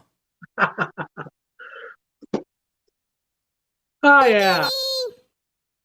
I just happen to have one here. 78 model. Custom shop. Staggered winding. I love Zebra. Mm-hmm. This is a 9.0 output. Mm-hmm. Bridge. Pickup Alnico 2 magnet. Mm-hmm. Staggered windings. More windings are on the slugs. Mm-hmm. A lot of custom pickup people will tell you put more windings on the screws. That's going to make it more tinny. Mm. These people like to sound like Fenders. Okay? Mm-hmm. It's warmer if you do it on the slug side. And he would actually change the bobbins to make it look like it was a different pickup. Mm-hmm. There's a lot of people out there, oh, well, that's DiMarzio, or, he's using this, or he would just change the bobbins, Yeah. He would change the magnets, too. Mm-hmm. Even if he did play DiMarzio, he would change it to an Alnico 2 magnet to stop the squeal, Mm-hmm. just like playing Poplar. But you see the Franken Strat, it looks a little bit more shiny. Doesn't look as beat up as some of the photos. Mm-hmm. That's an Ad Frankie body. late 82. I mean, late 81, early 82. We did 5 of those Frankie bodies. So he played those because he could get warm feedback out of the speakers with that. Mm-hmm. Because the original one with the ash, it was squealy. It was a squealy sucker. Yeah. It was just like the Bumblebee. He had the original Bumblebee. He tried to play it, and it squealed like hell because it was made out of harder wood. Yeah. So he Oh, had Schecter build him 5 bodies out of basswood, and that's what he played. He had to go through a whole year, concert tour with that guitar, and he even tried to put a potentiometer secretly in the back so he could, take his signal to ground to get a better tone, and he hated that. He did not want to sacrifice any sort of signal. yeah. It had to be pretty much full out. That's why he never had a tone back in the day. That's why he never had a tone photometer Yeah. because it sucked signal. Yeah. I think to the the day that he passed, I don't think he ever used the tone knob on any of his guitars. I think he just put them there because of the push from the companies to put them on there because Oh, absolutely. He was being pushed by every company he went to. He even got pushed at Kramer. He wanted to put out, a Frankie style guitar. Eric Kramer told him, no, it looks like a beat up piece of garbage. Nobody's going to want to buy that, Oh, So he if did. they only knew these days. Well, yeah, but then it's kind of anticlimactic because he hated Fender. He always hated Fender. He wanted to put Fender out of business with Kramer, Fender and Gibson, Hmm. which he couldn't do, and he got basically stabbed in the back at the company. But Right. he wasn't telling Fender the real deal either. And Yeah. yeah, it's tragic. It's really tragic. But there's stuff for people telling him, well, you got to do it this way, or this has to be that way. Yeah. So if somebody wants a pickup though that's close to the 5150, what he had, get the Seymour Duncan 78 custom. That's what I would use. And of course, you want the Trembucker, Mm. and Not the standard spacing. right. I have a Trembucker here too, Yeah. custom shop pickup. I just have these things hanging around. Just everything, just right there handy where you need it. This is a Slash pickup. This is a Slash pickup that I had on my 85 for a while, Mm-hmm. and that's an Alico too, but it's got straight up windings, so you don't really get the craziness. Oh yeah, this is the one that's going on this one I'm working on now. It's a logo. This got a logo on it. Yeah. But it got to the point where it used to be people would stock them.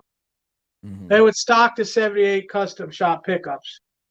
But it got to be where they stopped doing that because everybody wanted the new one. They came out with a higher output Frankenstein pickup out of the custom shop. Yeah. And although it has an Alnico 2 magnet, it's got like 16 output or something. Yeah. It's fine if you have. I say this a million times, and I feel like I'm the only person in the world that plays this stuff.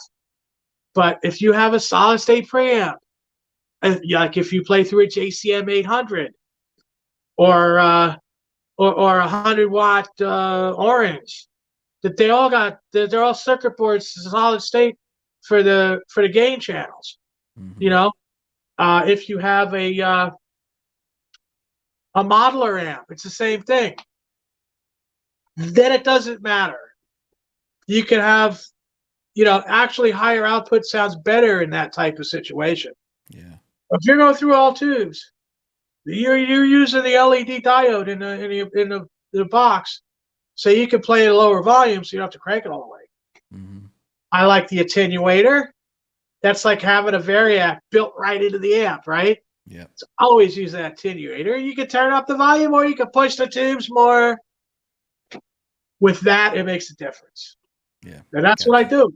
Everything 1982, you know? Take me back. So Tyler Johnson Guitar is asking, anybody have experience with any OLP guitars? When you got into the live stream tonight, did you notice the guitar um, wallpaper or whatever that I had on tonight's stream video? It's a yin yang. Anyway, that's an OLP guitar. I had bought one of those, and it had an old, Strat style trim on it. And me and my buddy Jeff, that painted the Fair Warning guitar, we put um, we routed it out for a Floyd and put the nut on it. And I put PV Wolfgang USA pickups in it. Did some mods to it, and it was overall a pretty good piece of wood. So that's my experience with OLP guitars. I did end up selling that guitar, which I wish I hadn't. It would have made a good wall art guitar, but it played really well too. I used to gig with it. So if you mod an OLP guitar, I think they're pretty good players. Let's see. Just going through the chat here. Something affordable in Floyd equipment. OLP MM1 already has like a Floyd on it. But I think it's routed out underneath it so that it floats. And that's why I got one that had the standard trim on it so that I could deck it to the body. 6 says the neck shape is closer to a Gibson neck than Ernie Ball Music Man on an OLP. Yeah, I would agree with that. Have you guys heard of Mean Streets Guitars? Yes. Way back when, I bought a guitar from him and I immediately sent it back. Ooh. I think that his quality control has gotten better. This was probably 11, 12 years ago. Yeah, looks that's your familiar. pickup there. That's your pickup, CC. Still here. Mike says you have all the good stuff, Robbie. Well, if I don't have the money to get it, I'll wait. I always look at it this way. It's good money after bad. I look at like this neck I got for $700. I could have bought maybe 3 Beretta Specials. I would have been happy with that. Mm-hmm. I mean, they're great guitars and all, but what the heck? I'm not even happy with this. I dressed the living shit out of this today. It's going to play like a dream. I bet it will. It's going to look really nice. I'm going to finish it, but tell you what, once you finish it, just ship it to me, and then I'll let you know how I like it. Oh hell, while you're shipping it, go ahead and ship that red flame body guitar as well. Oh yeah, right. That's kind of an inside joke, everybody. I'm always, every time I talk to Robbie, I'm like, "You ready to sell me that red flame guitar? Do you have that guitar out right now, or is it in the case?" No, but I can break it out if you want. I just wanted to show everybody what it looked like. I could do that. That's my favorite guitar that Robbie has shown us so far. Let me move some stuff around here. Alonzo says, Rebecca is my friend. She loves Ed and Van Halen as much as we do. Rock on, Rebecca. Welcome to the channel. As maybe we'll see Rebecca over in Johnny's stream tomorrow. Robbie knows how to get the hookups on pickups, CC says. Let's see. Six says he used them as separate volumes for bridge and neck. Oh, different potentiometers in Ed's guitar sometimes. VH had Schecter bodies. Rebecca had to go. See you, Rebecca.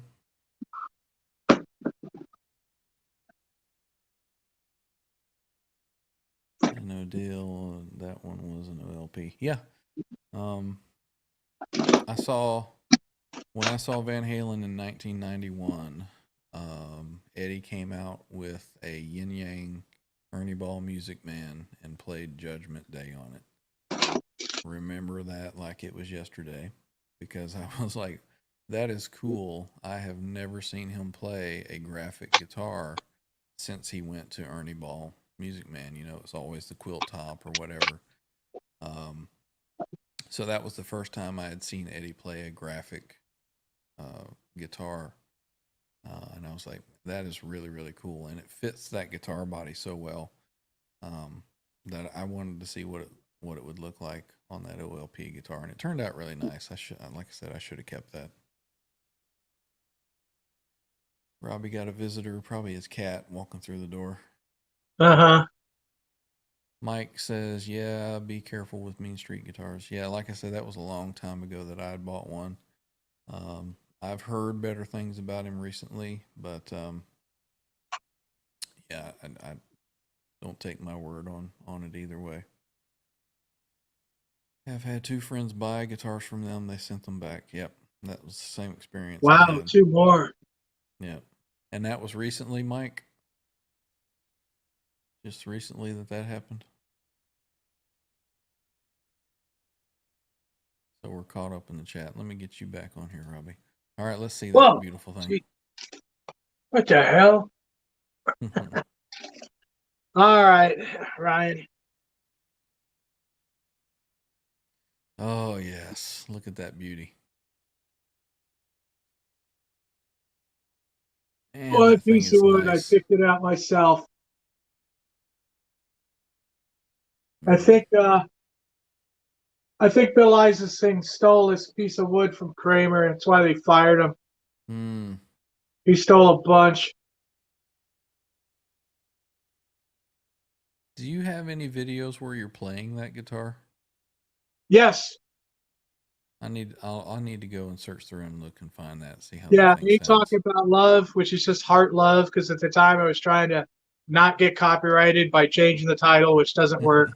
Right. You guys out there, you do a cover, just put parentheses cover after it. Yeah, I don't think that Yeah, works unless you very well play either. the Eagles or something like that, they'll probably get you no matter what you do. Mm-hmm. Fortunately, I'm not into them. That And is, I play this on the Doors Break On Through. okay. Okay. That's a good one. You guys should watch that. Yep. Everybody It was early on, so it doesn't get many views. People don't really dive deep, but you know. Yeah, gotta look for these deep cuts. Yeah, I'm gonna go check it out and see how that thing sounds. This That's is my Floyd Rose look that at I got that for $100 from somebody that I don't even know who it was. Came to my house in 1982. thing. Yeah, still on there. That guitar is just freaking beautiful. Oh, thank you. That's my favorite one that you've shown us. Yep, for sure. Well, and you know, the neck, Mm-hmm. nice. No Has it got a baseball little- bat. Has it got a little flame on the back of it? Yeah, it's got slightly. Yeah. This is a Lucido from 1988. Mm-hmm. This was the neck that was going to save Kramer. Unfortunately, they were shit out of luck. But yeah, this is going to be the new shape of banana, kind of Tom Anderson-ish. Yeah. And it's stamped right on the back, dated in French. Yeah, Okay. made in Canada, right on it. Yeah. Yeah. That's Yeah. a beautiful guitar. I like that. This neck has never been played. And yeah, I dressed it up and it's good. It's got, you know, for me it's good action. Mm-hmm. I have lower action than this, but What pickup did you say is in there? This is just a regular Alnico 2 Seymour Duncan bridge pickup. Okay. It's not custom wound and it's not staggered windings. And with the maple and that pickup, although I did put a a 022 volt orange drop capacitor in there, Mhm. wired from the pickup to the back of the pottometer to ground. Right. It warms it up, but you can tell when you watch that video that it's a little higher toned, Mm-hmm. and I it would. doesn't. The feedback's there, but it's not quite. Well, it's nowhere near what you get on Everybody Wants Some, for damn sure, or even what I'm getting out of that 85 that Mike Olson likes so much Mhm. on Stone Free. That was pretty freaky too. I mean, I the just. I. guitar just come alive when you play it, but you kind of go with that, you know. Yeah. Yeah. Yeah. I want to hear what that guitar sounds like through my rig. So that guitar needs to be in my hands, Robbie. Well, I mean, not no kidding. Ryan said name my price on it. I still won't sell it. And I don't blame you. I don't blame you. That definitely would be a keeper. That would be a guitar that if you sold it, you would kick yourself years later. But you Well, know because what? of all the personal connection with Bill Yeah. Isaacson, and he basically kind of finished building it after he got fired, quit, whatever, you Mm-hmm. know. See you later, Hey, 6. Have a good night. take it easy, man. What? What? What? Okay, okay. Yeah, that's like I was saying with my Fair Warning guitar.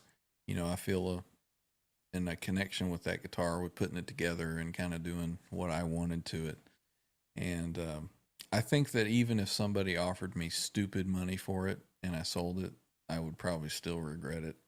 Um, of course, I don't know. It depends on how stupid the stupid money offer would be. Personally, I would put a worth on this guitar at probably about 5,000, Mm-hmm. and that's kind of on the lower end of my guitars. Yeah. But because of the provenance, the history of it, you know, and it's a couple of great pieces of wood. Mm-hmm. Yeah. If somebody offered me $5,000 for the Fair Warning, I would say no, thank you. But I know. yeah. That's kind of like where I'm with this. But yeah, there's a couple videos with it, and I kind of I do a rundown on it too. Mm-hmm. Yeah, I'm gonna have to look those up and look at that because I want to hear what that guitar sounds like. Yeah, it's probably one of the most beautiful guitars I've ever seen. I've never seen a solid flame body guitar like that. Yeah, Well, thank you. it's I told him right off. 'Cause I think he wanted 250 for the body, the whole thing. Where he put the neck on it, and I was an idiot. It was a Charvel San Dimas neck with an ebony fingerboard. mm-hmm, Everybody was raving in '82 how great these necks were. Well, guess what? They weren't. Okay. mm-hmm, Sorry, you Charvel fans out there, especially ones that like '82, San Dimas guitar necks. I had a whip in it I could not get out of. And mm-hmm, my genius thinking, I told Bill Isaacson I didn't want the neck drilled through the back. mm-hmm, Now I'm big on drilling the neck. I don't mm-hmm. care if I put that drill bit all the way through the neck. I'll repair it. It's gonna happen. You know? I think you actually did that. I think we all saw Yeah, that. yeah. And it's good because y'all can see what happens after. Because I repaired it and I re-drilled it. And it's absolutely fine. But Mm-hmm, I told him I wanted wood screws holding the nut on from the top in mm-hmm, 1982. 82. This was 1980. 82. Before mm-hmm. anybody did a top mount nut. I was stupid enough to do it. Right. That thing would get loose. It would be flopping around.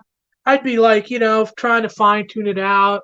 I mean, you guys have seen the stuff I do. I take that bar and I crunch it down and put it under the strings and let go, and then hit the back of the springs to make sounds. But you can see you see this scar on here. Let's see. Mm-hmm. Mm-hmm. You guys can see that scar? Yeah, I see it. Yep. That's from the bar hitting up against the body. Okay? Yep. 'Cause I was wild with this thing, you know? And that was a nightmare. I mean, I couldn't get the action down because of that whip in the neck. Mm-hmm. Bill Isaacson had dressed it. That didn't really help, you know. And then, you know, my 82 bridge I bought that the guy stole at a Kramer. Is that where it came from? He didn't put the saddles in the right order. My Mhm. B string was always high for 30 freaking years. I didn't know until I started building guitars again with the, you know, with the 85 Beretta, and this was second. Mhm. And I took the Floyd apart and I looked at it. These saddles are in the wrong order. Yep. That guy clipped this bridge back in 82. You know, I didn't know till then. Yeah. Yeah. Yeah. And What you can know, you do? it was seized up and stuff. I had to like take it apart, you know, spray WD-40 on it, put a cloth over the ends and a couple pairs of pliers, you know, and work the saddle so they'll move again, so you Mhm. can actually use the fine tuner, Yep. you know. So Yep. I did all of that, and another This. thing was it had this stupid coil split switch. I told Bill I didn't want that. I Mhm. told him I didn't want that, and he drilled a hole. He said, "Well, we'll put this switch in there, and it'll be fine." I'm like, "It'll be fine. I didn't want that hole there, you know." So it had this dummy switch in there. Mhm. And another, you know, genius moment of my idiot thinking. I heard in '82 when I was building this, I heard all about Edward doing a 5150. Mhm. And you know, my friend was saying, "Well, he's only doing it like this," and I was like, "He's crazy. I got to have a toe knob." So it has a freaking toe knob, Yeah. Yeah. Yeah. right? Well, you can always make it a kill switch now. You know, be up with the times. Huh, that's an idea, I guess. Yeah. But when I So. rebuilt it, I wired up the coil split, Mhm. right? I was noisy as heck. I mean, I like noise. You've seen my videos. I love noise, right? This was too noisy for me, Yeah. if you can imagine. That's saying quite a bit. Yep. When I disconnected it, the noise went away. Yeah. And I didn't like the coil split sound anyway. It just made it sound thinner. Yeah. I've never liked a split coil pickup. So, I mean, if you're going to wire a coil split, I'm sure plenty of you guys out there's done this. And you got to add extra ground to that thing, or it's going to just sound like a horrible type of noise coming out of Yeah. there. Maybe even full shielding or something like that. I tried Tyler's. all that. I had Yeah. a shielding on there. I even put a piece of wood underneath the pickup so it attaches to the bottom of the body, Mm-hmm. right? I even Yeah. tried that. Yeah. No go, I huh? tried all that stuff. And then if I got the noise went away, I could rip all that shielding out. It's on the hell with this. I want to pick up that CB radio over on I-35, you know, Breaker 19. or like the Jesus station sometimes. Sometimes you pick up two stations at the same time. Mm, You might hear some of that in some of my videos. It's occasionally you can hear the radio station before I start. But, I've heard that. Let's see. Tyler says that the Vanna Vanguard is his favorite of your guitars. oh yeah, the blue one. Mm, Yeah, that's the one I played on. I played that on Luca, and I played it on Good Golly Miss Molly. mm, That was a real old video, but yeah, that's that one I got from Chris's Guitars. gotcha. CC is saying that Robbie's videos are the certificate of authenticity and historical for his collection and the last of the Kramer and Edward Kramer days, not in secret collections. Thanks, CC. And then he Hey, goes it's a on to blast talk for about me. I mean, I just like sharing the knowledge, and I want everybody to do it. Dress the neck, dress it, even if you get it from Adam. Do it. I mean, I was holding off. I thought, well, there's no finish. I don't want to. I don't want to stain the neck before it gets sent to Marty Bell, because he has that great finish he can put on there, and I didn't want to mark it up or do anything. And this morning, I kind of got up and said, well, the hell with that. You're either going to do it or you're not. Mhm. Crap or get off the pot, right? You can say it, Robbie. You can say it. Go ahead. All right, shit or get off the fucking crapper. Oh, I missed the. Yeah, so it's sitting around. I ain't doing nothing. Go crazy. I was like, okay, let's just do it. Mhm. So I still got some stuff to do to the body. Like I want to put the pickup into the body, like screw it right to the body, like everybody does. Mhm. And this is too high. This route is not deep enough. I was just about to ask, what is the proper depth of that route to properly body mount a pickup? Deeper than this, I'd say I got to take out another 1/4 inch at least. So I'd say probably 3/4 of an inch. 3/4 Unless you total, want your pickup sticking way up. right? For me, I always have the pickup as pretty much as far as I can get it from the strings. I like the air between the strings and the pickup. Okay. And I know there's people out there say, well, raise the pickup so it's louder. If you want louder, turn up the amplifier. Right. You can see on this. You see how much space there is? Oh yeah. Yeah, yeah. Yeah. Yeah. I do all mine like that. Hmm. I like the ambience. I'm looking at my stealth guitar here. That's actually way closer than what you No, just most showed. people are. I mean, it's not an odd thing whatsoever. That's just another one of the things I do that wasn't really people don't really do. Mm-hmm. Mm-hmm. Like how I wire up the capacitor, the same thing. Now I've got to do every bit of this stuff to get the sounds and the feedback I get out of my rig, Mm-hmm. and everything I build is revolving around that. Yep.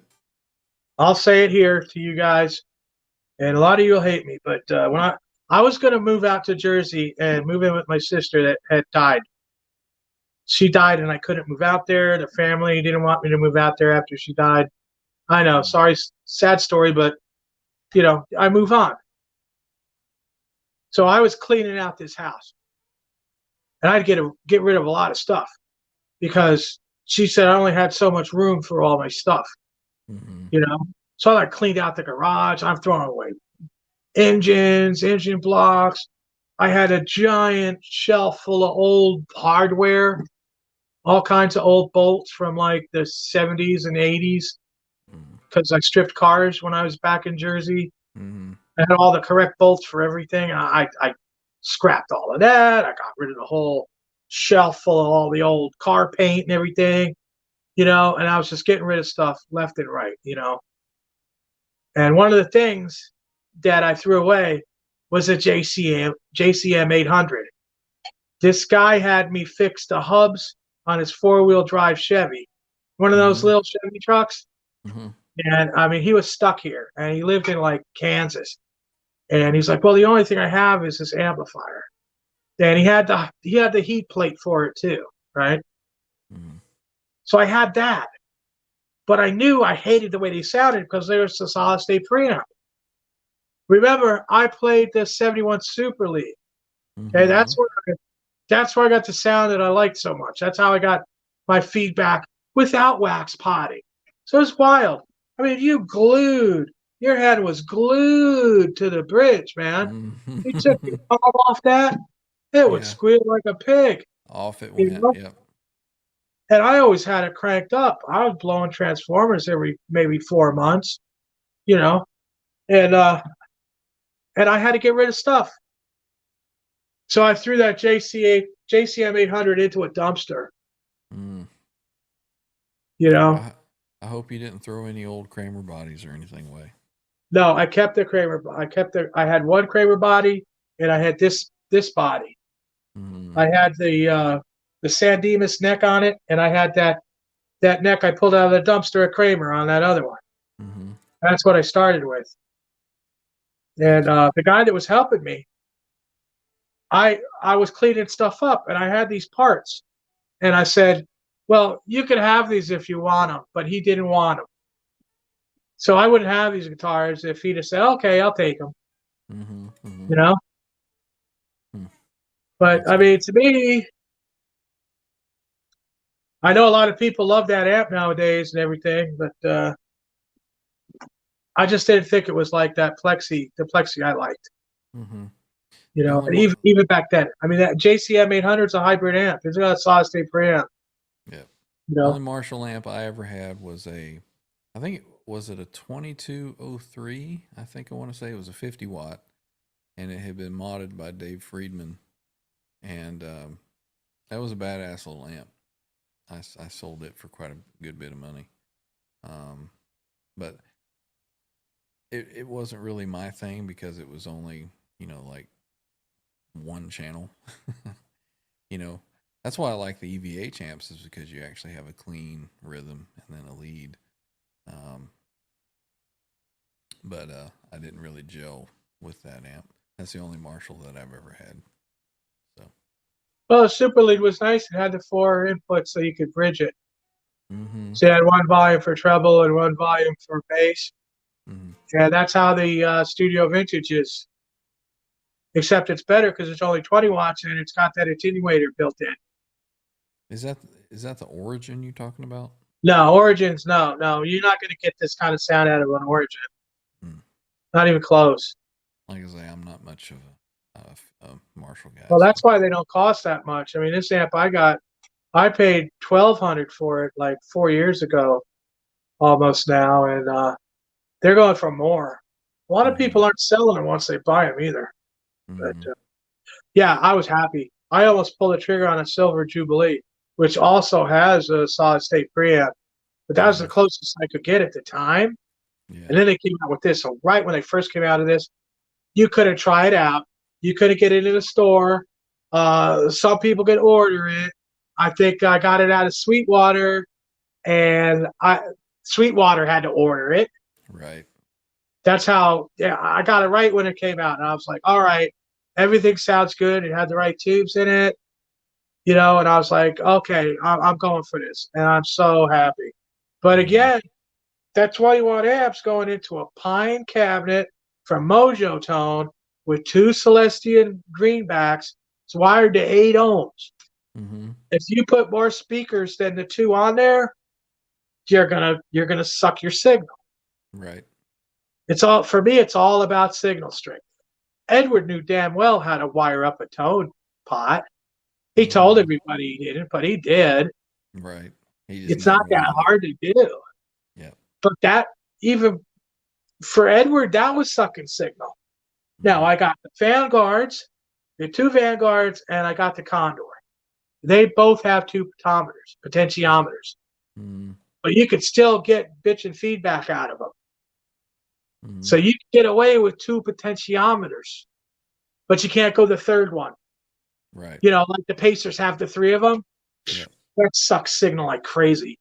Yeah. You I think, might as like well I have said, like a big pedal board. That's going to suck your signal too. yeah. You I know? think the 3 that were originally on my guitar, I think it was 2 volumes and 1 master tone, but I got rid of them anyway. Just got a volume on it now. Tyler Hell, says the Condor, I wired the second potentiometer and I didn't put the capacitor on it. mm-hmm. So it's just like another volume. I just leave it way open anyway. I Yeah. always play my guitars wide open. Yep, me too. Well, Because all the tone knob is doing is sending your signal to ground. mm-hmm. If you're sending your signal to ground, you're losing signal. Yep. And they're manipulating the tone by sending it to ground. Yeah, the only time I'll play with it turned down is if you want to get some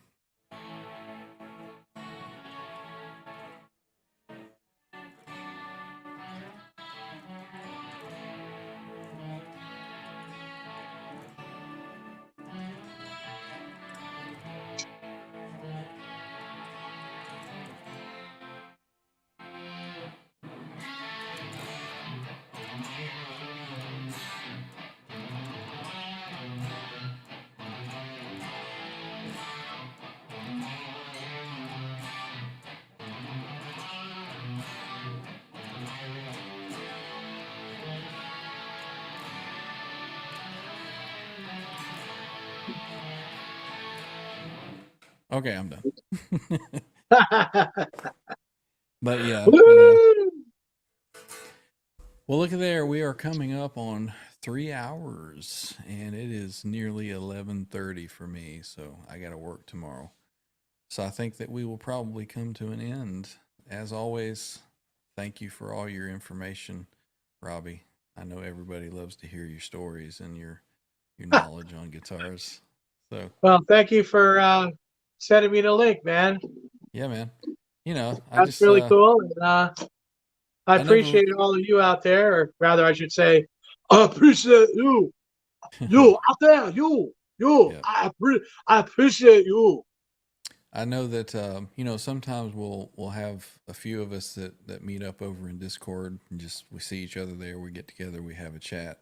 So I never really have a schedule for doing these live things, but you know, if any of you guys, CC, you know, Dan, any Mike, Kurt, anybody you want to just come and hang out here and talk with us, you know, just send me a message or something, and we'll do something some night.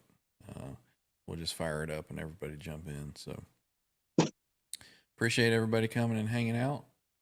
Everybody in the chat, you guys have a good night, and thank you again, Robbie. We will Right. see you Thank you to again everybody. next time. So see ya. Have a good one. All right. Bye bye.